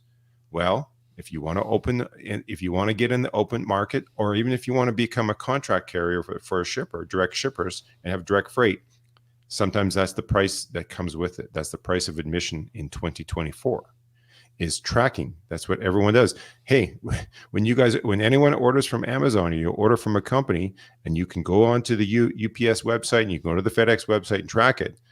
That's when you're in trucking, everyone wants to know, where is my freight? So you have to answer that question. How do I solve that? You have a website that tracks it, whatever. But the point is, be aware that if you're going to go down the way of click and goes, you have to use their apps more often than not. But if you have an issue like this, again, once you're about to deliver, once you've delivered, leverage the POD saying, I've got the POD, but I need to talk to you. They're going to now listen to you. You can say, hey, because especially if they put a clause that they're going to deduct money about this. And again, I don't do that. I don't do that policy unless it's like absolutely necessary. About if you don't track with me, we're going to deduct this. I have yet to see any of you reach out to a transportation lawyer to see if that's even legal. Can a broker do that? I can't speak legally on that. If a broker can say on their contract, like if you sign to it, I guess you're agreeing to it. But you could try to fight that. But as you know, if you fight it, you might lose the load. But that's a good question, is from a transportation perspective, can you or can you not be withheld income funds on a load for not tracking? And I mean, we know that there's shippers that charge fees for being late, right? Warehouses for late deliveries. Here's what happened with one of the loads I booked. It was just last week. The broker, it was $4,000. That's what we negotiated. It was a quick, 300-mile run, and it was getting the driver home. So the rate wasn't as important as getting the driver home. And the 30-day on that was $800. So I was like, cool, this is a good load. But then the broker had to explain to me in broken English about how the rate con's going to say 1,000 minus 100 minus 100, and it's going to show a total of 800 because it has to be on-time delivery and tracking. He goes, when the load is done and we receive our POD, then we'll send you a new rate con that shows the full 1,000. And I was nervous the whole time that we were under this load, because in normal circumstances I wouldn't even mess with that, because there's too many opportunities for the broker. Well, and this was in a low signal area, so I told the broker, hey, what about cell service? He goes, well, no, just that tracking was initiated. If it loses signal, that's not a big deal. But as long as it's initiated and it shows when he arrives, we're good. And they did their thing. But here's the problem with that brokerage, and this is why a lot of people don't have faith in this system, is we did everything correctly.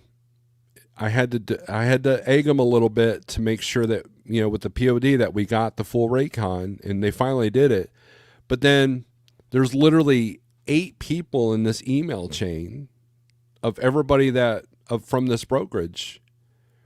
And even like the other day, I guess yesterday, the driver, this load was done last week. The driver was like, hey, why am I sending the POD? Why are they asking for the POD? I said, dude, I sent it. That's how we got the new rate con. But yet nobody's talking to each other. But in those situations, that's where, when I see that on the rate con, what I'll do is I'll be like, hey, here's our tracking link. So just in case your system sucks, I don't word it that way, but, just in case your system fails, you know where our truck is, and you know where the actual truck is versus someone's cell phone. I had a buddy of mine that under a load, he went fishing with a buddy of his because they were in town, and the cell phone showed him out in the lake somewhere, and the broker called him like, hey, what's going on with our load? And he's like, dude, I'm out fishing, and the load doesn't deliver till tomorrow. I'm 5 miles from the customer. Oh, okay. And there's nothing in the rate con that the driver had to babysit the load. So I mean, I always send them the ELD link and all that, but yeah. So I'm seeing a lot more of those things, and so on that legal thing, that's how they're getting around that if that's an issue. But if it's on the contract that you're willing to take the risk of $150 for their tracking app to fail, and I bring those issues up because we know that technology's not perfect, and Right. you And that's just where you kind of have to can, cover your own butt. right. That's exactly it. So let's say there's that clause about tracking and so forth as it be fees. That's when, especially when you can tell this broker is fairly new, or, they're just not paying attention, but you know for a fact that the area you're running has bad cell phone coverage.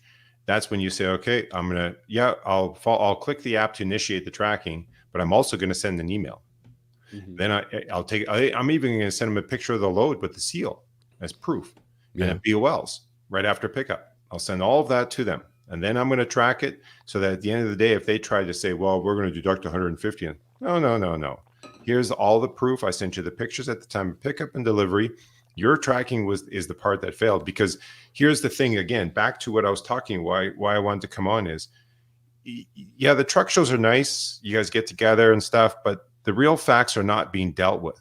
An example of that is these contracts that these brokerages are doing. No one's challenging it because no one wants to spend the money and the time and effort to do it.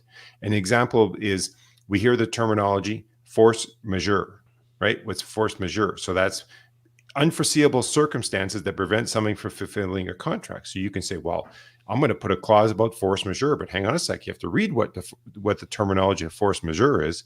That's a typical natural disaster, so firestorm, floods. So just because there's a snowstorm on the road that you're delayed, that's not necessarily, it has to be severe, where like a whole town was shut down, or a whole highway was completely closed because it flooded. Government or societal actions, wars, invasions, civil unrest, labor strikes, and infrastructure failures, transportation, where something, force majeure is like severe. So there's got to be another term where, these carriers are putting stuff on, but it's the middle of the wintertime and you're going into an area where there's going to be a snowstorm.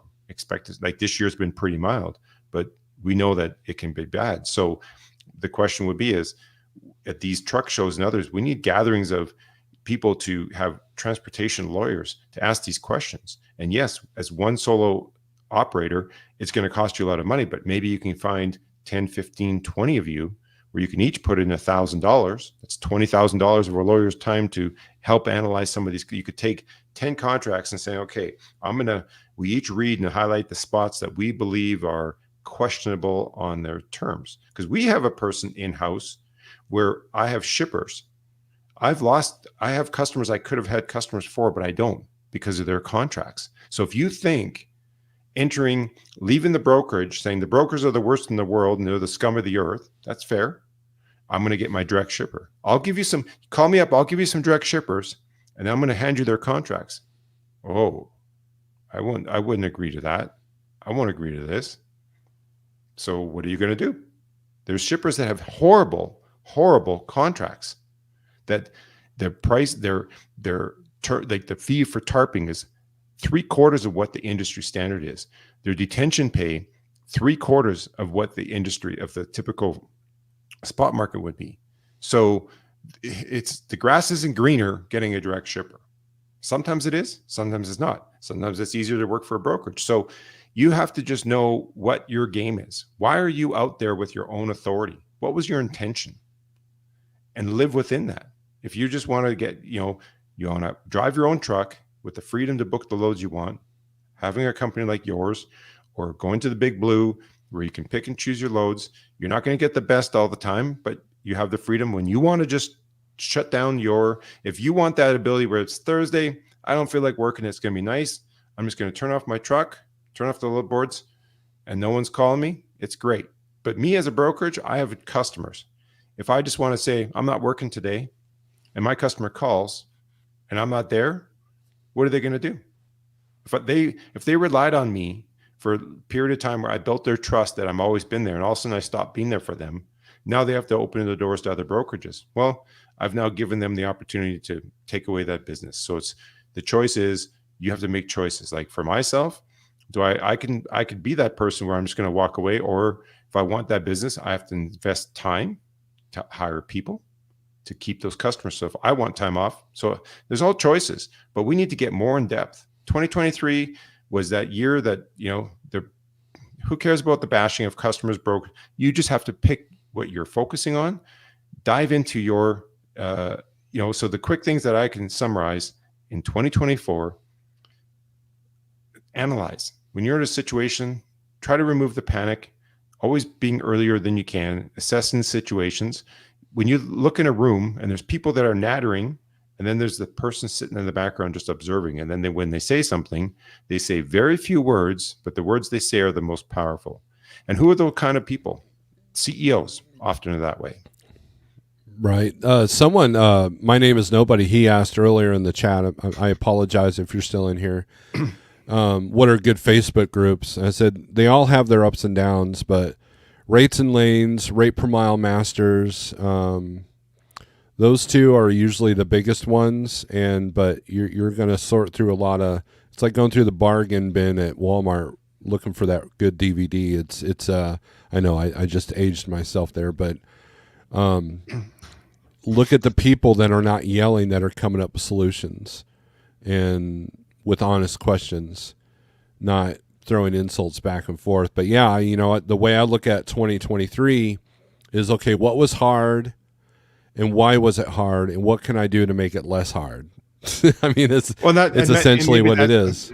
And that's the even for your show, your live streams, I encourage the audience to send, put messages, put questions, put comments, so that, maybe Steve won't get to it right away, but he'll realize, okay, yeah, there's this one. And that's when you either get an industry expert, or you reach out to someone like a DIY Semi, someone like a Jeff, or someone else within your network that can come on and focus on that. Let's dive into that, and not just talk general terms, but let's dive in. Let's get solutions. Let's be real. Let's make change. And we can't change the whole industry, but we can change one little thing here, one little thing there. And that's what, like I said, one little leverage tip. You're not trying to be nasty about it, but when you hold a POD and you call the broker saying, hey, can you give me a call? I just want to have a quick call, or set up a Zoom meeting or something.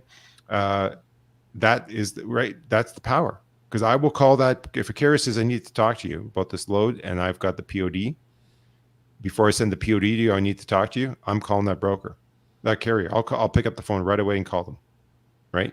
Because I want the POD, right? So now I'm going to have to listen to this carrier. But more often than not, when I see problems with loads, I poke holes through every situation that the carrier is going through, because I poke holes through their operations. More often than not, I'm educating them, saying, you guys aren't doing this. You're not doing that. And you got 12 people on this email, and there's no one responding. No one has any sense of urgency on here. I've had meetings with the VP of operations just recently, a situation with a bad POD twice in a row, same location. And I even have an email that says, they told me we're delivering. They said, oh, where are they going to be at 8:30? And I said, oh, you guys are early. I let my shipper know, hey, they arrived early. No, my customer replies, there's no truck here yet. So I reply to them, oh, shoot, we had the wrong driver number that we said. Sorry, he's going to be there in 40 minutes. I tell my customer, yeah, sorry, they just had the wrong truck mixed up on their communication. Not a problem. Be there in 40 minutes. So I replied, I said, great. Remind the driver, ensure that they get a signed POD, because last time they didn't. Yes, I will. Well, guess what happens? They send us the invoice. They send me a POD with 31 pages, because it was a hazmat load. They included all the hazmat documents, and I can clearly tell there was no signed POD. So I got these 12. Oh, yeah, give us a minute. We'll get it fixed. So one of the dispatchers emails me back saying, this is what you're looking for. I said, come on. You're the dispatcher. You're supposed to be the industry professional. And you should be able to tell. This is December the 4th. You delivered on the 17th. There's no signed signature from the day of delivery. You should be able to audit that. And then I talked to their accounting team. Well, we just send out the invoices. So I finally involved the VP of operations, and then they brought up another person, VP of sales, because I knew him. And now I got involved with the VP of operations, and him and I had a conversation, and I poked all the holes and he agreed to everything. So guess what the last call was? He invited me to come up for lunch next time I'm in their city, which I'm going to do. And this guy, because again, what did I do when I involved? So I involved the VP of sales. He then involved, says, I'm adding in so-and-so. And I looked up because he said he's the VP of operations because that's more operational issues. So what did I do? I was mad and disappointed and everything else. But what did I do? I researched. I went on LinkedIn. I looked up his name. This guy has an acumen of 25 years in the industry. He's the director of logistics for some big companies. So I don't need to be hot-headed to him. He knows what he's doing. I know he knew what he was doing. Mm-hmm. He had a lot of experience. So when I talked to him, the first thing is I congratulated him. I said, hey, thank you for your time in this industry. You've put a lot of time. You've worked with a lot of big people. So I know what you know. I know you know what you're doing. So I started the conversation that way. And then we went through it all. I didn't yell. I didn't get hot-headed to him. And at the end, he invited me to come up, get a tour of their facility, and we'll go for lunch. And so I understood my audience. I didn't just go into the conversation blind, waiting for this guy. I'm gonna take it to the VP of operations. No, I did my research. So the point is, in 2024, we just have to focus on getting deep, getting in depth, because it's not, if you're just an owner operator and you bought a truck, good on you, congratulations. But you have to be able to understand, can you have a conversation? I think I sent it to Sage, and I think I sent it to you, Steve, is that fellow from Shaw Industries, which is the world, like they're one of the largest flooring distributors or distribution companies. And he talked a lot about logistics, how they're tied in with JB Hunt and some others. And he was pretty candid about how things work with them. He's not a guy that you can go and just say this and that. Like, would you be able to have a conversation if the CEO, if you're like in the back warehouse talking to these guys, oh, this sucks. Like, I've been here for 8 hours and all this stuff at this warehouse. And all of a sudden the CEO walks in. Would you be able to have a conversation with him about the situation? If you can't, that's okay. It's good to acknowledge that. And that's a skill you need to work on. That's why I encourage, if you want to get into the open market or you want to buy a truck and you have direct shippers, but you've been a company driver, try to become a dispatcher for a little while. Go become a salesperson for that company for a little while. Because if you do that, you're going to come into this marketplace 10 times better. Then you'll be 100 times better than anyone else, right? If you just come into this, so that's why I really encourage, if you come across a driver and he comes up and says, oh, that's a nice truck and stuff. He goes, yeah, I really want to buy a truck. Okay, great. So what do you do now? I'm a company driver. Have you ever been a dispatcher? I want you to go become a dispatcher first. Have you ever dispatched your own? Say that's a perfect example of what I could see happening. Someone's got a nice looking truck. You're at the truck stop and some other driver just compliments, says, hey, nice looking truck. I'm going to buy one myself in the next year or so. Great. What's your history? Go down the pathway. Oh, I've been a company driver for the last 5 years. So, okay, great. So you're pretty confident and stuff. Have you ever been in operations and go through that channel? Realistically, in that situation, most owner operators are like, dude, don't do it. That's kind of how it's going to go. But CDN, excellent. This is 2 hours. I'm now officially out of coffee, and I'm about to. Yeah, I got to get going and get some work done. But I really appreciate the time, and I just thought this is the best way. Let's finish 2023 in the books, and let's move forward to 2024 with a higher level than we've ever done before. Make 2024. I know the market rates may be up and down, but let's take this industry to the new level. If you want, CDM, put your channel there in the chat, and people can subscribe to you at CDN Freight Broker. And but thanks for coming in, and thanks for everything that you've done for me and my channel, and Like Trucking and Rig Runners. We appreciate you very much, and you're a good friend. So well, I appreciate it. So have a good day, sir, and Happy New Year. You too. So, all right, that was CDN Freight Broker. We'll have to cut this one up a little bit. If StreamYard's even recording, I might have to download it from YouTube. But with that being said, thanks everybody for a wonderful year. I will be doing a members only live probably sometime later today. I'm not sure when though. And then I'm also going to do a video on questions people need to ask if they want to become owner operators. I think that'll be a very helpful video. But with that being said, thanks for the super chats. Thanks for the gift memberships. And thank you for being you. So with that being said, strength for today, hope for tomorrow. And until next time, we'll see you later.